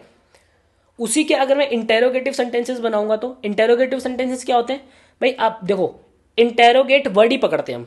इससे पहले इंटेरोगेट शब्द कहाँ सुना है आपने? आपने सुना होगा कि भाई उसको ना इंटेरोगेशन के लिए लेके गए हैं, मतलब कि उससे पूछताछ करेंगे, पूछेंगे मतलब उससे सवाल पूछेंगे। तो इंटेरोगेटिव सेंटेंसेस क्या होते हैं? जो एक सवाल होता है उसको हम इंटेरोगेटिव सेंटेंसेस कहते हैं, ठीक है। सो इंटेरोगेटिव सेंटेंसेस के अंदर भी अब क्या होता है कि बस वो जो हेल्पिंग वर्ब आगे आ जाती है और वो जो प्रोनाउन है वो हमारा सब्जेक्टिव केस का ही होना चाहिए। और इसके अंदर देखना, एक ये वाला जो है यहाँ पे अक्सर आपने सुना होगा लोगों को गलती करते हुए। अब देखो जरा, it is dash who did it for you. So क्या होगा यहाँ पे? सब्जेक्टिव केस आना है हमारा। तो सब्जेक्टिव क्या है? शी, और शी का ऑब्जेक्टिव हर होता है, तो हमें तो सब्जेक्टिव चाहिए। सो was it she who did it for you, ठीक है। तो यहां पे क्या आएगा? शी आएगा। So is it dash who, आगे कुछ भी सेंटेंस हो, ठीक है। सो इज इट डैश, तो क्या होगा? इज इट हिम, ठीक है। इज इट हिम या हर? अरे ये तो दोनों ही मैंने ऑब्जेक्टिव लगा रखे हैं, ये गलत हो जाएगा। तो यहां पे इसको शी कर लेते हैं हम, है ना। इज इट हिम नहीं होगा, इज इट शी हु, मतलब जो भी आगे सेंटेंस होगा, क्लियर है। तो आगे देखते हैं, was it dash who had to face the punishment. तो यहां पे सब्जेक्टिव क्या होगा? आई हो जाएगा। So was it I who had to face the punishment, ठीक है। और आपने अब अक्सर ये चीज देखी होगी, सुना होगा, डोर नॉक होता है ना, कोई पूछता है who is at the door, तो आपने सुना होगा अरे इट इज मी, है ना। तो ये इट इज मी नहीं होगा, गलत है। क्योंकि देखो इट्स का मतलब क्या होता है? इसका मतलब होता है इट इज, है ना। और इट, अब इट लगा है, इसके साथ हेल्पिंग वर्ब लगी है, तो यहां पे जो प्रोनाउन यूज होगा वो क्या होगा? सब्जेक्टिव होगा। तो क्या होगा? इट इज आई, ये करेक्ट सेंटेंस है। सो इट इज आई या इट्स आई, ये करेक्ट सेंटेंस है, ठीक है। तो मुझे उम्मीद है कि आपने इस सेशन को बहुत अच्छे से इंजॉय किया होगा और जो वो बारीकियां हैं उसको पकड़ा होगा। अगले वाले सेशन के अंदर और हम रूल्स को जानेंगे और उससे नेक्स्ट सेशन के अंदर हम बढ़िया से जो है अपने सेंटेंसेस की प्रैक्टिस करेंगे, बहुत ही बढ़िया। तो इसी के साथ मैं विदा लेता हूं आपसे, मिलता हूं आपसे आपके नेक्स्ट सेशन के अंदर। Till then bye bye, take care. Hello everyone, मैं भूपेंद्र सिंह एक बार फिर से स्वागत करता हूं आपके अपने लर्निंग प्लेटफॉर्म प्रिंस एकेडमी पर। तो भाई प्रोनाउन की जर्नी को हम आगे बढ़ाते हैं। इससे पहले वाले सेशंस के अंदर हमने कुछ इंपॉर्टेंट रूल्स को जाना था, उसी सिलसिले को और आज हम फिर से आगे बढ़ाते हैं, कुछ नए इंपॉर्टेंट रूल्स को जानेंगे और आज हम बहुत ढेर सारी प्रैक्टिस करने वाले प्रोनाउंस की। ये हमारा प्रोनाउन का लास्ट सेशन है आज और मुझे पूरी उम्मीद है कि इससे पहले वाले जो 2 सेशंस हैं आप उनको कंप्लीट करने के बाद ही ये वाला सेशन देख रहे हो। तो भाई समय बहुत ज़्यादा इंपॉर्टेंट है, तो बिना समय वेस्ट किए आगे बढ़ते हैं पूरी एनर्जी के साथ प्रोनाउन के सेशन नंबर 3 के अंदर। तो भाई आज का जो हमारा पहला रूल होने वाला है ये हमारा कॉम्बिनेशन है रूल नंबर 7 और रूल नंबर 8 का। मैं आपको एक बार वापस से रिवाइंड करा देता हूं। जो हमारा रूल नंबर 7 था उसके अंदर हमने क्या सीखा था कि हमारा अगर कोई भी एक रिलेटिव प्रोनाउन हमें दिया हो, ठीक है, उसके आगे की जो हेल्पिंग वर्ब होगी वो किस पे डिपेंड करेगी? वो डिपेंड करेगी जो इस रिलेटिव प्रोनाउन से पहले जो वर्ड लगा होगा। ठीक बात है एकदम, है ना? अच्छा, रूल नंबर 8 क्या सीखा था हमने? रूल नंबर 8 के अंदर हमने बात करी थी इट के साथ जो भी हेल्पिंग वर्ब्स आएंगे हमारी, है ना, इट के साथ हेल्पिंग वर्ब्स होंगी, उसके आगे जो हमारा प्रोनाउन होगा वो हमेशा किस फॉर्मेट में होगा? वो सब्जेक्टिव हमारा प्रोनाउन होगा। ठीक है, ये वाली बात क्लियर है आपको? ये दोनों रूल हमने अपने अच्छे से किए थे। अब हमें इनका कॉम्बिनेशन समझना है एक ध्यान से। फॉर एग्जाम्पल आप यहां पे देखिए, इट इज आई, तो ये आई क्या हो गया? ये हमारा एक सब्जेक्टिव केस हो गया, है ना? तो ये हमारा रूल नंबर 8 फॉलो कर रहे हैं यहाँ पे, क्योंकि इट के साथ ये हेल्पिंग वर्ब है और इसके साथ क्या आएगा? एक सब्जेक्टिव केस ही आएगा। फिर who dash responsible for everything. अब यहां पे देखो ध्यान से, मैं कलर दूसरा ले लेता हूं, हम ले लेते ग्रीन कलर। ये हमारा है रिलेटिव प्रोनाउन, है ना? उसके आगे मुझे वर्ब सेलेक्ट करनी है और ये वर्ब जो है किस पे डिपेंड करेगी? इस रिलेटिव प्रोनाउन के आगे वाला वर्ड है, मतलब कि आई के ऊपर। और आई के साथ वर्ब क्या आती है? एम आती है, तो एम यहां पे करेक्ट वर्ब होगी। It is I who am responsible for everything, ये करेक्ट सेंटेंस है हमारा, है ना? अभी आपको लग रहा होगा कि यार ये सुनने में तो बड़ा अजीब लग रहा है, ऐसा तो हमने कभी सुना नहीं। आपने ऐसा इसलिए नहीं सुना क्योंकि यहां पे लोग गलतियां करते हैं। ठीक है, अक्सर लोग यहां पे गलतियां करते हैं, इसलिए आपने भी नहीं सुना। तो इस बात का ध्यान रखना हमने हमेशा से, और एग्जामिनर का ये वन ऑफ द मोस्ट मतलब फेवरेट रूल कह सकता हूं मैं। यहां से एग्जामिनर हर साल क्वेश्चन बनाता है। तो देखो यहां पर देखते हैं फिर से, वॉज इट यू। अब देखो यहां पे वॉज इट यू, अब ये इट आ गया। अब ये क्या है? एक हमारा इंटेरोगेटिव वाला सेंटेंस जो है वैसा सेंटेंस है, क्वेश्चन यहाँ पे पूछा जा रहा है। तो यहाँ पे जो वर्ब आ गई पहले आ गई, सो वॉज इट यू। अब देखो ये यू जो है इट के साथ, ये यहाँ पे सिंगुलर वाली हमें सेंस दे रहा है, और यहाँ पे हमारा सिंगुलर और प्लूरल जो यू है वो तो यू ही रहता है ना। तो यहाँ पे देखते हैं who dash shouting in the class. तो was it you who dash shouting in the class, तो यू के साथ अब देखो ये हु रिलेटिव प्रोनाउन हो गया। यहाँ पे हमें वर्ब सेलेक्ट करनी है और हमारी वर्ब किस पे डिपेंड करेगी? रिलेटिव प्रोनाउन के आगे वाले वर्ड पे। तो यहाँ पे हमारा क्या हो जाएगा?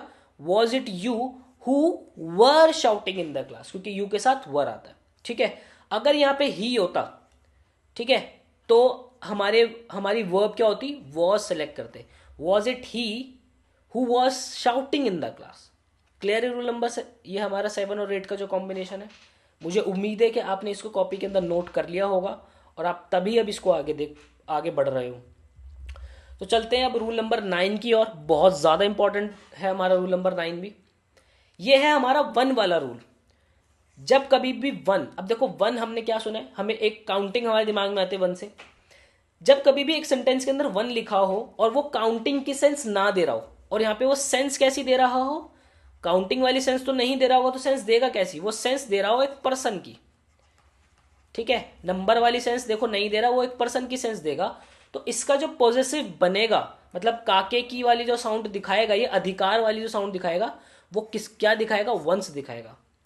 ठीक है, और इसका जो एरर दिया होता है वो एरर क्या होता है भाई? हिज दिया होता है वंस की जगह पे। तो इस चीज का ध्यान रखना है। एग्जाम्पल लेते हैं और अच्छे से समझते हैं इसको।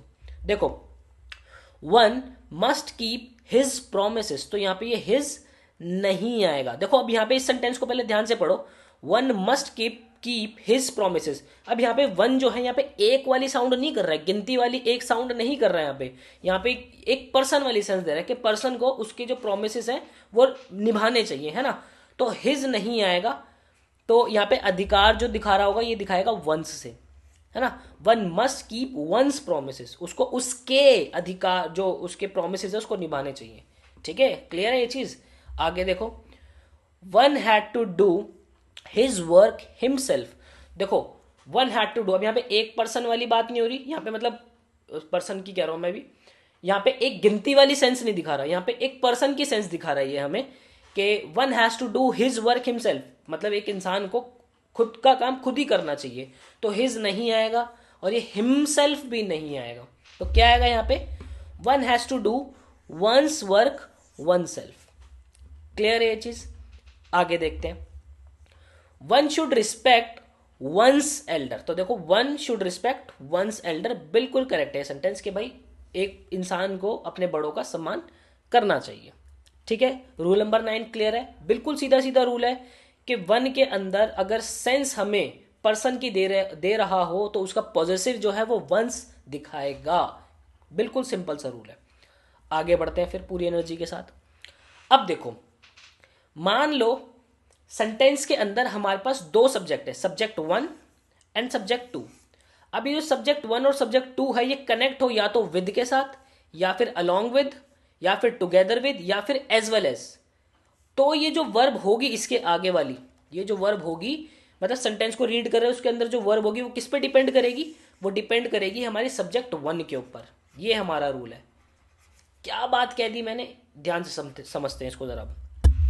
Mohan along with his friends dash watching TV. अब देखो यहाँ पे दो सब्जेक्ट है मेरे पास, ये हो गया मेरा सब्जेक्ट 1 एंड फ्रेंड्स हो गया मेरा सब्जेक्ट 2, है ना। अब ये कनेक्ट किसके साथ है, along with के साथ कनेक्ट है, और यहाँ पे मुझे क्या चाहिए, वर्ब चाहिए, है ना। तो ये वर्ब किस पे डिपेंड करेगी, ये डिपेंड करेगी मोहन के ऊपर, मतलब सब्जेक्ट 1 के ऊपर डिपेंड करेगी, है ना।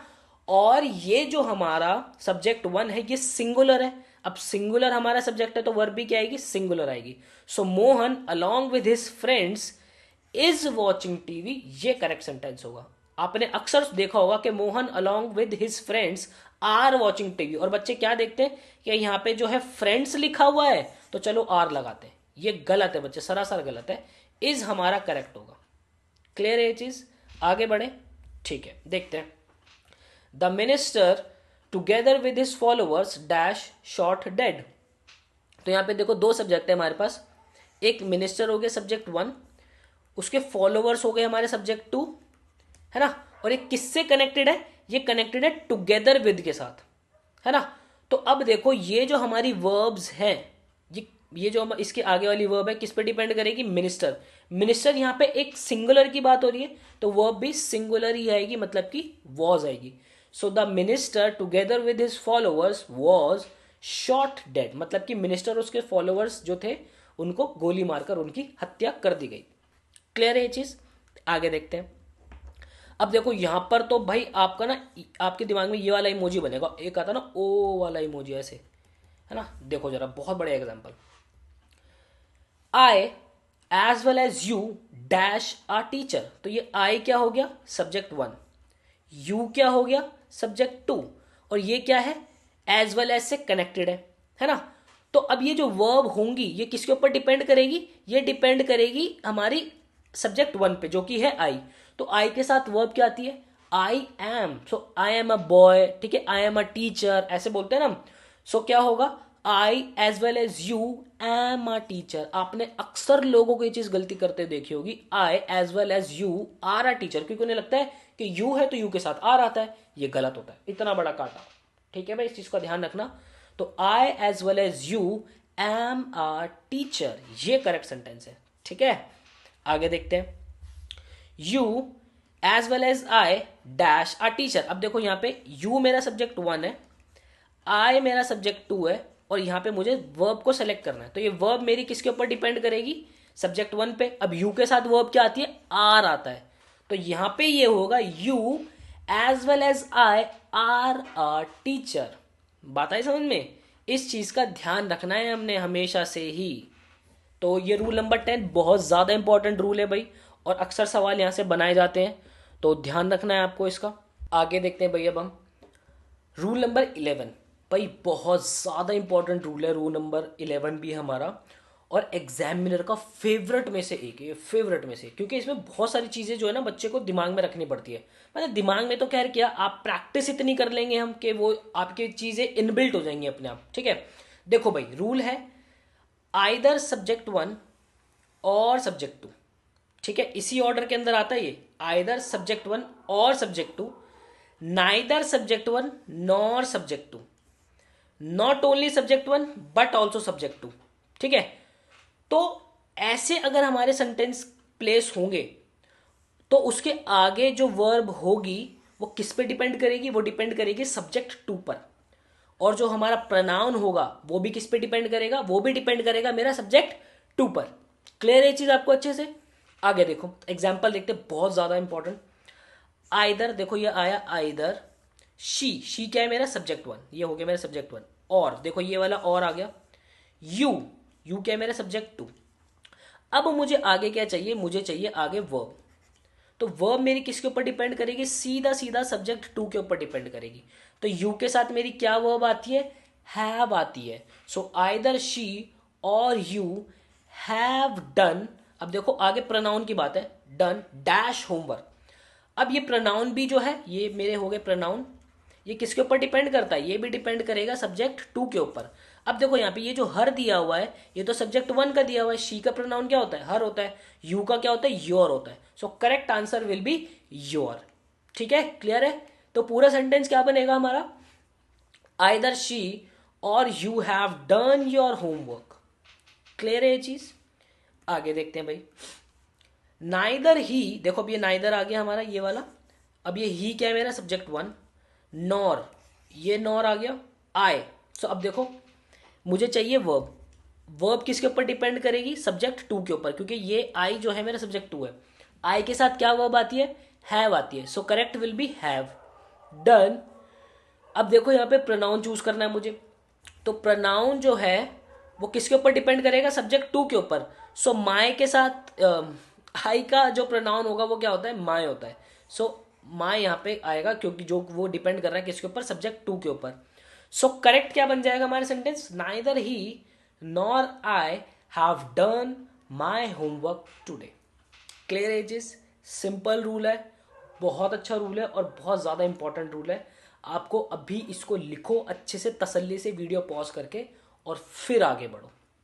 ठीक है? तो मुझे पूरी उम्मीद है भाई कि आप लोगों ने रूल को अच्छे से लिख लिया होगा, और तभी अब आप रूल नंबर 12 की तरफ आगे बढ़ रहे हो। देखते हैं भाई रूल नंबर 12 क्या कहता है हमारा। अब इसमें भी दो सब्जेक्ट है, सब्जेक्ट वन, सब्जेक्ट टू। ठीक है? अब देखो, each subject one and each subject two. यहां पे ये भी ऐसे ही रहेगा, ईच के साथ ईच ऐसे, एवरी के साथ एवरी ऐसे। ठीक है ना? Each subject one and each subject two, every subject one and every subject two. तो उस केस के अंदर मेरा जो वर्ब होगा वो सिंगुलर फॉर्म के अंदर रहेगा हमेशा से ही। ठीक है? मेरा वर्ब जो होगा वो सिंगुलर फॉर्म के अंदर रहेगा, और मेरा प्रोनाउन जो है वो डिपेंड करेगा सब्जेक्ट टू के ऊपर। क्या बात कह रहा हूं मैं, अब देखो कैसे समझ में आएगी आपको। ईच बॉय एंड, देखो ईच आ गया यहाँ पे, ये ईच बॉय ये मेरा सब्जेक्ट वन आ गया, एंड ये आ गया मेरा एंड, ईच ये वाला ईच आ गया, गर्ल ये क्या हो गया सब्जेक्ट टू, है ना? वर्ब क्या होगी, सिंगुलर रहेगी हमेशा। तो इन दोनों में से सिंगुलर वर्ब क्या है मेरी, इज है। ठीक है? So each boy and each girl is doing dash work silently. तो देखो each boy and each girl is doing, अब देखो यहाँ पे जो मेरा प्रोनाउन है वो किसके ऊपर डिपेंड करेगा, वो डिपेंड करेगा सब्जेक्ट टू के ऊपर। तो देखो यहाँ पे हर आएगा, क्योंकि सब्जेक्ट टू मेरा एक गर्ल है। तो each boy and each girl is doing her work silently. Clear है ये चीज बढ़िया से? आगे देखो भाई, एवरी वुमेन। अब देखो यहाँ पे एक चीज का ध्यान रखना, एवरी के साथ जो भी वर्ड आता है ना वो हमेशा सिंगुलर आता है। यहाँ पे वुमेन ये वाला ई नहीं लगा सकता मैं यही आएगा, है ना, ए वाला वुमेन वाला। ठीक है ना, इसका ध्यान रखना हमेशा से। हाँ, तो एवरी वुमेन, तो देखो ये एवरी आ गया, सब्जेक्ट वन क्या हो गया मेरा, वुमेन हो गया, एंड एवरी मैन ये हो गया मेरा सब्जेक्ट टू। मस्ट नो, अब देखो यहाँ पे ये मस्ट की मेरा एक मोडाल आ गया, है ना? तो मोडाल आ गया तो वर्ब की तो कहानी खत्म हो गई यहाँ पे। मस्ट नो, अब ये मेरा प्रोनाउन, मुझे प्रोनाउन लगा रहा, तो प्रोनाउन मेरा जो आएगा वो किसके ऊपर डिपेंड करेगा, सब्जेक्ट टू के ऊपर डिपेंड करेगा। तो सब्जेक्ट टू मेरा मैन है, तो यहाँ पे प्रोनाउन मेरा क्या आएगा, हिज आएगा। क्लियर है? So correct sentence will be every women and every man must know his fundamental rights. Clear है आपको ये चीज बढ़िया से? ठीक है, चलो आगे चलते हैं भाई। मुझे थोड़ी सी अभी उबासे आ जाए, क्योंकि मैं कंटिन्यूसली अभी जो है अप्रॉक्स मुझे हो गए 23 से 24 घंटे कि मैं कंटिन्यूस काम कर रहा हूँ, और वही आप लोगों का सेशन डिज़ाइन कर रहा हूँ। तो अभी जस्ट मैं ये रिकॉर्ड करके मैं सोने वाला हूँ अभी। तो थोड़ा सा क्षमा कीजिएगा, है ना? हाँ जी, बट एनर्जी पूरी है भाई, एनर्जी पूरी, एनर्जी में कोई कमी नहीं है, है ना? आगे देखते हैं। अब कुछ वर्ड्स का हमें ध्यान रखना है। वर्ड्स क्या है भाई? Somebody, nobody, anybody, everybody, everyone, ठीक है। नो वन, ये नो वन थोड़ा सा स्पेस आता है यहाँ पे, मतलब ये ऐसे ऐसे आएगा, इसके बीच में थोड़ा सा स्पेस होता है, इसको यहाँ पे से हटा देते हैं। No one, everybody, anybody, any one, ठीक है, ये वाले वर्ड्स आएंगे। तो पहली चीज़ क्या ध्यान रखनी है कि जो वर्ब होगी वो हमेशा सिंगुलर रहेगी। यहाँ पे क्या रहेगी? सिंगुलर रहेगी। और इसका जो पॉजेसिव बनेगा ना, मतलब अधिकार वाला, जो का के की वाला सेंस आएगा, है ना, का के की वाला ये जो सेंस आएगा, उसको हमेशा हिज से ही दिखाना है, हर से नहीं दिखाना, देयर से नहीं दिखाना। ये मतलब ग्रामर जो है ये हमें एक रूल देती है, इंग्लिश ग्रामर हमें ये बताती है कि मैस्कुलिन रखते हैं उन चीज़ों को, मतलब कि थोड़ा सा मेन की तरफ ओरिएंटेड रखते हैं इन सब चीज़ों को, ठीक है ना। So somebody, nobody, anybody, anyone, no one, ये जो वर्ड्स आएंगे उसका जो पॉजिटिव आएगा वो हमेशा हिज के लिए हमें दर्शाना पड़ेगा, ठीक है, इस चीज़ का ध्यान रखना। और वर्ब सिंगुलर आएगी। क्या बात करो, एग्जाम्पल देखते हैं। एवरीबडी इन द क्लास, अब ये देखो वर्ब हैज या have. Everybody in the class dash done dash work. अब देखो यहाँ पे मुझे सबसे पहले तो वर्ब चाहिए, तो वर्ब क्या आएगी? यहाँ पे एवरीबडी आ गया, तो वर्ब हमेशा सिंगुलर, दैट मीन्स हैज आएगा। Everybody in the class has done. अब यहाँ पे देखो ये जो मुझे पॉजेसिव दर्शाना है ना, तो वो मुझे मैस्कुलिन लेना पड़ेगा, मतलब कि हिज वर्क होगा। क्लियर है? यहाँ पे देयर भी लगा होता है, हर भी लगा होता है, तो हमें मैस्कुलिन रखना है, उसको हिज शो करना है, ठीक है। आगे देखते हैं। Nobody in the class has, क्योंकि देखो यहाँ पे नोबडी आ गया तो verb singular, has done his work, his homework today, ठीक है। क्लियर है ये चीज आपको? बढ़िया से रूल नंबर 13 क्लियर है। अच्छा जी, आगे चलते हैं। और ये प्रोनाउन का हमारा लास्ट रूल है। इसके बाद जो है अभी हम बहुत बढ़िया से प्रैक्टिस करने वाले हैं। रूल नंबर 14 क्या कहता है भाई? जब कभी भी हमें वर्ब की फोर्थ फॉर्म लगानी हो, वर्ब की फोर्थ फॉर्म क्या होती है भाई? उसके साथ आईएनजी जुड़ा होता है, जैसे कम का हो जाएगा, कम के साथ आईएनजी जोड़ दो, कमिंग हो जाएगा, ठीक है। तो वर्ब की फोर्थ फॉर्म जब भी आएगी तो उससे पहले हमेशा ही पॉजेसिव एडजेक्टिव हमारा आएगा, ठीक है। क्या बात कर रहा हूं? अगर आप इस टेबल को भूल गए तो इस टेबल को वापस से ध्यान कर लो, ठीक है। पॉजेसिव एडजेक्टिव आएगा जो फोर्थ फॉर्म होगी, ठीक है। ये मेरे सारे पॉजेसिव एडजेक्टिव्स होते हैं, ठीक है। क्लियर है ये चीज? देखते हैं भाई। My parents don't like dash coming late at night. अब देखो यहाँ पे कमिंग आईएनजी वाला आ गया, तो इसके आगे जो एडजेक्टिव लगेगा वो पॉजेसिव एडजेक्टिव लगेगा, तो पॉजेसिव में क्या आएगा? माई लगेगा। So my parents don't like my coming late at night. बात आ रही समझ में? क्लियर है ये चीज? इसको रूल को लिख लो अच्छे से। हाँ जी, आगे देखो। What is the use of dash attending this session. अब यहाँ पे अटेंडिंग आ रहा है तो क्या होगा? पॉजेसिव एडजेक्टिव आएगा हमारा, तो क्या हो जाएगा? माई हो जाएगा। So what is the use of my attending this session. Clear है आपको ये चीज? बढ़िया से, है ना। रूल नंबर 14 क्लियर है। सारे रूल्स हम बढ़िया से कर चुके हैं। अब चलते हैं आगे बिल्कुल एनर्जी के साथ अपना एक्सरसाइज के ऊपर प्रैक्टिस करते हैं बहुत ही बढ़िया से। तो प्रैक्टिस के लिए मैं आपको पहले ही बता दूं, मेरे बताने से पहले आपको इन क्वेश्चंस को खुद अटेम्प्ट लेना है, खुद कोशिश करनी है, उसके बाद ही इनको देखना है। देखते भाई। Out of 6 companies shortlisted for project, 5 have already made its presentations। अब देखो यहाँ पे ध्यान से, ये कह रहा है कि 6 कंपनी शॉर्टलिस्ट की गई थी प्रोजेक्ट के लिए। आउट ऑफ 6 कंपनीज, देखो कंपनीज प्लूरल है, out of 6 companies shortlisted for the project, 5 have already made it's presentation. अब यहाँ पे ध्यान दो, सेंटेंस क्या है पहले इसको देखते हैं। 6 कंपनी शॉर्टलिस्ट हुई थी जिसमें से 5 अपनी प्रेजेंटेशंस बना चुकी है कंपनियां। अब 5 कंपनी बना चुके हैं, तो ये जो 5 है ये एक प्लूरल की सेंस दे रहा है ना। तो यहां पे ये इट्स नहीं आएगा, इट्स सिंगुलर के लिए लगता है, यहां पे क्या आएगा? Their presentation. So out of 6 companies shortlisted for the project, 5 have already made their presentations. ये करेक्ट सेंटेंस है हमारा। क्लियर है चीज? बढ़िया से आगे देखते हैं। द कंपनीज, अब देखो यहाँ पे कंपनीज लगा है तो ये पहले ही हमें पता चल जाना चाहिए कि क्या है, प्लूरल दर्शा रहा है।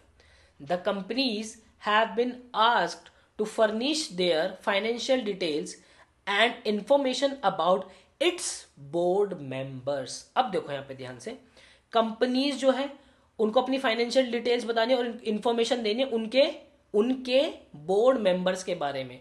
तो यहाँ पे इट्स नहीं होगा क्योंकि कंपनीज प्लूरल है ना, तो इट्स ना होके देयर होगा। क्लियर है ये चीज़ बढ़िया से, ठीक है। मेरे बताने से पहले आप, मुझे उम्मीद है कि आप ट्रैक कर रहे होंगे, और नहीं कर रहे तो बच्चे ये बहुत गलत बात है, ठीक है ना। ये आपको मतलब बहुत ज़्यादा दिक्कत देगी। आप चाहे गलत करो, कितनी भी बार गलत करो, कोई दिक्कत नहीं, पर अटेम्प्ट आप ही लो, पहले ज़रूर लो, ठीक है। आगे देखो, द कंपनी इज इन डेप्ट। तो देखो डेप्ट का मतलब हो गई कंपनी कर्जे के अंदर है। अब यहाँ पे जो इज आ रही है वर्ब, ये क्या दर्शा रहा है कि सिंगुलर चीज़ है कुछ, है ना, सिंगुलर वाली सेंस देगा हमें, मतलब कि एक ही कंपनी है हमारे पास, एक कंपनी की बात हो रही है। द कंपनी इज इन डेप्ट and has been unable to pay their employ salary for the past 6 months। ये स्टेटमेंट क्या है, पूरी सेंटेंस क्या है कि कंपनी जो है कर्जे के अंदर है और वो अपने एम्प्लॉय की सैलरी जो है 6 महीने से नहीं दे पा रही है। तो देखो यहाँ पे जब एक ही कंपनी की बात है तो देयर थोड़ी आएगा, यहाँ पे इट्स आएगा। So the company is in डेप्ट and has been unable to pay its employees salary for past 6 months। Clear है चीज बढ़िया से, आपको कोई दिक्कत नहीं है, ठीक है। सिंगुलर और प्लूरल के ऊपर काम करने अभी हम आगे देखते हैं भाई। Nobody in the bus offered to give their seat to the elderly lady who had to travel long distance। मतलब ये सेंटेंस कह रहा है कि बस के अंदर कोई भी जो है, जो बूढ़ी लेडी थी, उनको जो एल्डर थी बहुत ज़्यादा, उनको सीट नहीं देना चाह रहा था, जबकि उन्हें बहुत लॉन्ग डिस्टेंस ट्रैवल करना था। तो यहाँ पे देखो नोबडी वाला आगे यहाँ पे, और मैंने आपको क्या बताया था कि यहाँ पर जब कभी भी हमें पॉजेसिव दिखाना हो, अधिकार दिखाना हो, तो देयर या फिर हर हम नहीं लगाते, हम क्या लगाते हैं, इज हिज लगाते हैं, है ना। ये तो हमने अभी रूल नंबर 14 ही किया है, रीसेंट ही किया है। सो नोबडी आप यहाँ से पकड़ सकते हो, nobody in the bus offer to give his seat to the elderly lady who had to travel a long distance. Clear है ये चीज़ बढ़िया से। आगे देखते हैं, आगे चलते हैं। अब देखो यहाँ पर क्या आ गया, एवरीवन, वही वर्ड आ गया, एवरीवन पकड़ लिया हमने पहले। So everyone must sign their full names before entering the hall, ठीक है। हॉल में एंटर करने से पहले सभी को अपने पूरे नाम के साइन करने होंगे। सो यहाँ पे एवरीवन आ गया, तो यहाँ पे ये क्या आएगा, हिज फुल नेम्स लिखना होगा हमें, देयर नहीं आएगा, ठीक है। क्लियर है चीज। आगे देखते हैं, माइकल एंड हिज फ्रेंड। अब यहाँ पे देखो माइकल एंड हिज फ्रेंड मतलब कि 2 लोग हैं, यहाँ पे 2 लोग, ठीक है। वर वॉकिंग टूवर्ड्स मतलब कि प्लूरल वाली कुछ सेंस है। Michael and his friends were walking towards the station and met and, फिर से पढ़ता हूँ, Michael and his friends were walking towards the station when they met his common friend. अब देखो यहाँ पे एक चीज बात ध्यान से सोचो, जब 2 लोग हैं, है ना, 2 लोग वाली बात होगी तो यहाँ पे ये हिज थोड़ी ना दिखाएगा, यहाँ पे तो देयर दिखाएगा, ठीक है। अगर एक होता जैसे कि माइकल ही अपने फ्रेंड से मिला है, तो माइकल अपने फ्रेंड से मिला है तो सेंस क्या आएगा, हिज आएगा। माइकल मेट हिज फ्रेंड्स, लेकिन माइकल और उसका दोस्त, उन दोनों का जो कॉमन दोस्त है ना, उससे मिला है, ठीक है। तो यहाँ पे देयर लगेगा। क्लियर है ये चीज बढ़िया से। आगे चले, अच्छा जी देखते हैं। One of them forget to take their bag from the school. अब देखो वन ऑफ देम में यहाँ पे जो है ना, यहाँ पे एक की सेंस आ रही है, ठीक है, उनमें से एक जन ने, ठीक है, एक मतलब एक पर्सन ने, तो यहाँ पे एक की सेंस आ रही है। तो अभी जो हमने रूल पढ़ा था ना वन वाला, कि वन जब हमें जो सेंस देगा वो एक पर्सन की होनी चाहिए। तो यहाँ पे देखो क्या था, नंबर, हमने यही रूल पढ़ा था ना, नंबर और पर्सन, है ना, पर्सन। तो हमने क्या देखा था कि यहाँ पे उसका पॉजिटिव क्या दिखाएगा, उसका वंस ऐसे पॉजिटिव दिखाएगा। लेकिन इस सेंटेंस के अंदर तो ये नंबर वाली सेंस ही आ रही है हमारी, तो इसको इस रूल के साथ वो कंफ्यूज मत हो जाना, ठीक है। यहाँ पे ध्यान से पढ़ो, वन ऑफ देम, ठीक है, उनमें से एक, तो यहाँ पे एक नंबर तो दर्शा दर्शा रहा है ये। सो वन ऑफ देम मतलब कि यहाँ पे बात क्या हो रही है, सिंगुलर की कुछ बात होगी यहाँ पे, ठीक है। One of them forgot to take their bag from the school. अब देखो यहाँ पे देयर तो प्लूरल होता है, तो प्लूरल नहीं आएगा, यहाँ पे क्या आएगा, हिज आएगा। क्लियर है चीज। One of them forget to take his bag from the school. Clear है चीज। आगे देखते हैं। when one hears the accident about the plan crash नहीं, अच्छा ही फील्स सॉरी, अच्छा प्लान वाला, प्लेन क्रैश नहीं, प्लान वाला जो होता है ना हमारा, कभी कभी प्लान क्रैश होता है तो उसको जो है बुरा लगता है, मतलब कि या चलो प्लेन ही कर लेते हैं इसको, plane. when one hears about the accident about the plane crash, हाँ ठीक है, एक्सीडेंट भी है। देखो भाई सेंटेंस क्या है, जब कोई इंसान जो है वो प्लेन क्रैश के बारे में सुनता है तो उसको बहुत बुरा लगता है ना, मतलब वो सॉरी फील करता है उस चीज़ के लिए। तो यहाँ पे देखो भाई, अब यहाँ पर जो है ये जो वन है, यहाँ पे ये वन जो है एक पर्सन की बात नहीं कर रहा, ये मतलब एक नंबर वाली चीज़ की बात नहीं कर रहा, ये पर्सन वाली सेंस दे रहा है हमें, है ना। So when one hears the accident about the plane crash he feels sorry. तो यहाँ पे क्या होगा देखो, यहाँ पे ही जो है उसका ये पॉजेसिव नहीं दिखाएगा, यहाँ पे क्या आएगा, वंस आएगा, ठीक है। When one hears the accident about the plane crash one's feel very sorry. Clear है आपको ये चीज़, बढ़िया से पकड़ में आ रही है चीज़ें, धीरे धीरे स्ट्रांग हो रही हैं। अच्छा जी, तो आगे बढ़ते हैं फिर, इसी बात पे स्ट्रांग हो रही है तो देखते हैं भाई। One should be honest to his word in all situations, ठीक है। तो देखो सेंटेंस कह रहा है कि हर सिचुएशन के अंदर एक इंसान जो है, एक पर्सन जो है, उसको उसके जो शब्द वो कहता है उसके लिए, उसके प्रति बड़ा ही ईमानदार होना चाहिए। सो यहाँ पे पर्सन वाली सेंस आ रही है, तो यहाँ पे हिज वर्ड्स नहीं आएगा, वंस वर्ड आएगा। क्लियर है आपको ये चीज़ बढ़िया से, है ना। अब देखो, only after a lot of persuasion, persuasion का मतलब होता है भाई किसी को मतलब मनाना, बहुत देर तक जो मनाता है ना, बिल्कुल ही मनाए जा रहे हैं। Only after a lot of persuasion the illiterate villager allowed himself girl child to study in the school. मतलब कि बहुत ज़्यादा मनाने के बाद एक गांव का पर्सन जो कि उतना एजुकेटेड नहीं था, उसने अपनी बिटिया को पढ़ने की, स्कूल में पढ़ने की इजाज़त दी। तो यहाँ पर देखो ये हिमसेल्फ नहीं आएगा, है ना, यहाँ पर क्या आएगा, हिज, उसने अपनी बिटिया को, है ना। So only after a lot of persuasion the illiterate villager allowed his girl child to study in the school. Clear है ये चीज़ बढ़िया से आपको, आगे चल रहे हैं, ठीक है जी, आगे बढ़ जाते हैं अब हम। What is the use of me attending the session, ठीक है, इस सेशन को अटेंड करने का मेरा क्या यूज है, ठीक है। तो यहाँ पे देखो रूल नंबर 14 अभी हमने शायद, अरे यही वाला तो एग्जाम्पल किया था हमने रूल नंबर 14 के अंदर, रूल नंबर 14 सेम वही ले लिया, अटेंडिंग आ रहा है, ठीक है, वर्ब फोर्थ फॉर्म है ये, तो इससे पहले क्या आता है, हमेशा से ही पॉजेसिव एडजेक्टिव आता है, तो क्या आएगा, माय आएगा, ध्यान रखना है हमें। आगे देखते हैं भाई, we must take regular exercise to keep ourself fit. तो अब यहाँ पे देखो वी जो है ये एक प्लूरल वाली सेंस दे रहा है हमें, वी मस्ट टेक, है ना। तो ये अवर सेल्फ जो है, अवर सेल्फ तो क्या होता है, ये तो सिंगुलर है, तो सिंगुलर ना के क्या आना चाहिए, अवर सेल्व्स आना चाहिए। ओहो, ठीक है। So we must take regular exercise to keep ourselves fit, ठीक है ना, बात है, ध्यान से समझ में आ रही है ये चीजें, ठीक है जी। तो आगे बढ़ जाते हैं, कहता है कि if all of you quarrel among yourself we shall not be able to solve your problems. मतलब कि अगर आप लोग आपस में ही लड़ते रहोगे तो हम आपकी प्रॉब्लम को सॉल्व नहीं कर पाएंगे। सो देखो, if all of you quarrel, all of you quarrel, तो यहाँ पे सेंस क्या आ रही है, एक प्लूरल वाली सेंस आ रही है हमें, है ना। अमंग योर सेल्फ, तो अमंग योर सेल्फ तो एक सिंगुलर होता है, तो इसकी जगह क्या आना चाहिए, योर सेल्व्स आएगा, योर सेल्व्स, ठीक है। तो दिक्कत कहाँ थी, बी वाले पोर्शन के अंदर। So if all of you quarrel among yourselves we shall not be able to solve your problems. Clear है ये चीज बढ़िया से। अच्छा जी, आगे बढ़ जाते हैं। I told him that we enjoyed very much at the party. अब देखो यहाँ पे हमने एक कुछ रूल पढ़ा था, क्या रूल पढ़ा था कि इंजॉय, और भी हमने कुछ वर्ड्स देखे थे।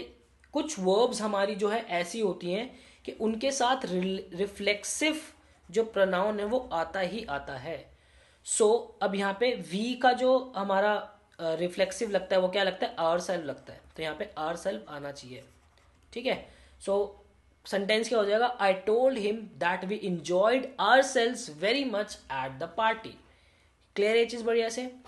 बच्चे रूल आपको बार बार देखने पड़ेंगे डेली, जो मैंने आपको एक्सरसाइज करने के लिए बोला है ना कि डेली आपको रिवीजन डालनी है, ये मुंह चलना चाहिए, वो इसीलिए कि आपके रूल जो हैं वो बार बार रिवाइज करके यहाँ पे सेट हो। वो गलतियां जो, क्योंकि ना आपने वो देखा है, एक डायलॉग याद आ गया, चांदनी चौक टू चाइना के अंदर वो क्या करता है कि उसको बिल्कुल एकदम ऐसे, मूवी देखी होगी ना अक्षय कुमार वाली, वो ऐसे ऐसे उसको रोल कराता रहता है। वो कहता है कि गुरुजी आप ये मुझे क्या करा रहे हो, क्या करा रहे हो। तो वो कहता है कि फिर लास्ट में वो क्या कहता है कि तुम्हारे हाथों को मजबूत करने के लिए जो है मैं ये एक्सरसाइज करा रहा हूँ। वो कहता है ना मुझे लूशैन बनना है, तो वो एकदम से उसके ऊपर टेबल फेंक के मारता है। वो कहता है वो ऐसे करके ऐसे करता है तो वो टेबल ही टूट जाता है। याद आ रहा होगा वो वाला सीन आपको। तो इसीलिए वो जो डेली आप रिवीजन करोगे ना वो यकीनन आपके ब्रेन को बहुत मजबूत कर देगा, क्योंकि इससे पहले हम बहुत गलत बोल बोल के ब्रेन को आदत डाली, वो आदत छूटने में टाइम लगता है। ठीक है, नई चीज़ तो हम सीख जाते हैं बट उसको इम्प्लीमेंट करने में वक्त लगता है, तो इस चीज़ का ध्यान रखो आप। थोड़ा सा ज्ञान हो गया यहाँ पे ज़्यादा वाला, आगे आ जाते हैं वापस। हाँ जी आई शैल अवेल। अब देखो ये अवेल भी क्या है, अवेल भी हमारा वो वर्ड है जिसके बाद हमारा रिफ्लेक्सिव प्रोनाउन आता ही आता है। तो आई तो लगा हुआ है यहाँ पे, तो आई शैल अवेल माई सेल्फ होगा। ठीक है, क्योंकि आई का रिफ्लेक्सिव क्या होता है, माई सेल्फ होता है। So I shall avail myself of the opportunity to meet you there. ठीक है, क्लियर है। आगे देखते हैं, we decided the prize money we divided the prize money into equal halves because he and me had participated in the event. मतलब कि हम दोनों ने इवेंट के अंदर पार्टिसिपेट किया था, इसलिए हमने पैसे को आधा बांट लिया, आधा आधा बांट लिया। तो यहाँ पे ध्यान से देखो भाई, यहां पर because he and me had participated in the event है, तो उन्होंने काम किया है। यहाँ पे डूअर वाली सेंस आ रही है ना, और जब भी डूअर वाली सेंस आती है तो ये ऑब्जेक्टिव नहीं आता, ये हमेशा सब्जेक्टिव आता है। तो क्या होगा, बिकॉज ही एंड आई। ठीक है, सो पूरा सेंटेंस हो जाएगा, we divided the prize money into equal halves because he and I had participated in the event. Clear है चीज बढ़िया से आपको। चलें आगे, आगे बढ़ जाते हैं। He promised to get in touch with myself as soon as he had the information needed. ठीक है, तो देखो भाई यहाँ पे, अब यहाँ पर क्या है, he promised to get in touch with myself। उसने प्रॉमिस किया कि वो मेरे से जरूर मेरे टच में होगा जब जैसे ही उसको इन्फॉर्मेशन मिलेगी, जितना जल्दी उसको इन्फॉर्मेशन मिलेगी। तो यहाँ पर देखो भाई, ये विद क्या है, ये विद है हमारी प्रेपोजिशन, है ना। और हमने क्या सीखा था कि प्रेपोजिशन के साथ हमेशा से ही ऑब्जेक्टिव केस आएगा, तो ये माई सेल्फ नहीं आएगा, यहाँ पे क्या होगा, मी होगा। So he promise to get in touch with me as soon as he had the information needed. Clear है चीज बढ़िया से आपको। आगे चलें, आगे चलते हैं फिर तो ये आज हमारे लास्ट 2 सेंटेंसेस होने वाले, और हम इनफ इसके ऊपर जो है अभी प्रैक्टिस कर चुके हैं, और प्रोनाउन जो है बहुत अच्छे से आपके माइंड के अंदर चिपकता जा रहा होगा। चलो अभी देखते हैं इन सेंटेंसेस को आगे। और सो इट इज आई, रूल याद आ गया। रूल नंबर कौन सा था, 7 किया था हमने। इट इज आई, ये इसमें तो कोई दिक्कत नहीं है ना। इट इज आई सब्जेक्टिव लगा हुआ है। Who is to blame for his bad situation. तो भाई ये तो आपका रूल नंबर 7 और रूल नंबर 8 का जो कॉम्बिनेशन है वो। तो देखो ये हु मेरा क्या हो गया, रिलेटिव प्रोनाउन, तो इसके आगे की जो वर्ब होगी वो किस पे डिपेंड करेगी, वो आई पे डिपेंड करेगी। तो यहाँ पे क्या आना चाहिए, it is I who am to blame for this bad situation. Clear है ये चीज आपको। ठीक है जी, आगे चलते हैं। He is one of those writers who has won a claim over the world. अब देखो यहां पर ध्यान से वही चीज है, यहां पर क्या आ रहा है, हु। ठीक है, तो यहां पे हैज नहीं होगा, यहाँ पे ये हैव होगा। क्यों होगा, क्योंकि ये वर्ब जो है किस पे डिपेंड करती है, इससे पहले वाले जो वर्ब से रिफ्लेक्सिव प्रोनाउन से पहले वाला जो वर्ड होता है उसके ऊपर डिपेंड करती है। तो राइटर्स प्लूरल है तो इसलिए हैव आएगा। तो इसी के साथ हमने प्रोनाउंस की जो हमारी जर्नी है उसको कंप्लीट की है। मुझे पूरी उम्मीद है कि आपने प्रोनाउंस को बहुत ही अच्छे से सीखा होगा, और ये बहुत ही बड़ा चैप्टर होता है प्रोनाउन हमारा। और इसी के साथ फिर मैं मिलता हूँ आपसे आपके नेक्स्ट सेशन के अंदर। Till then bye bye, take care.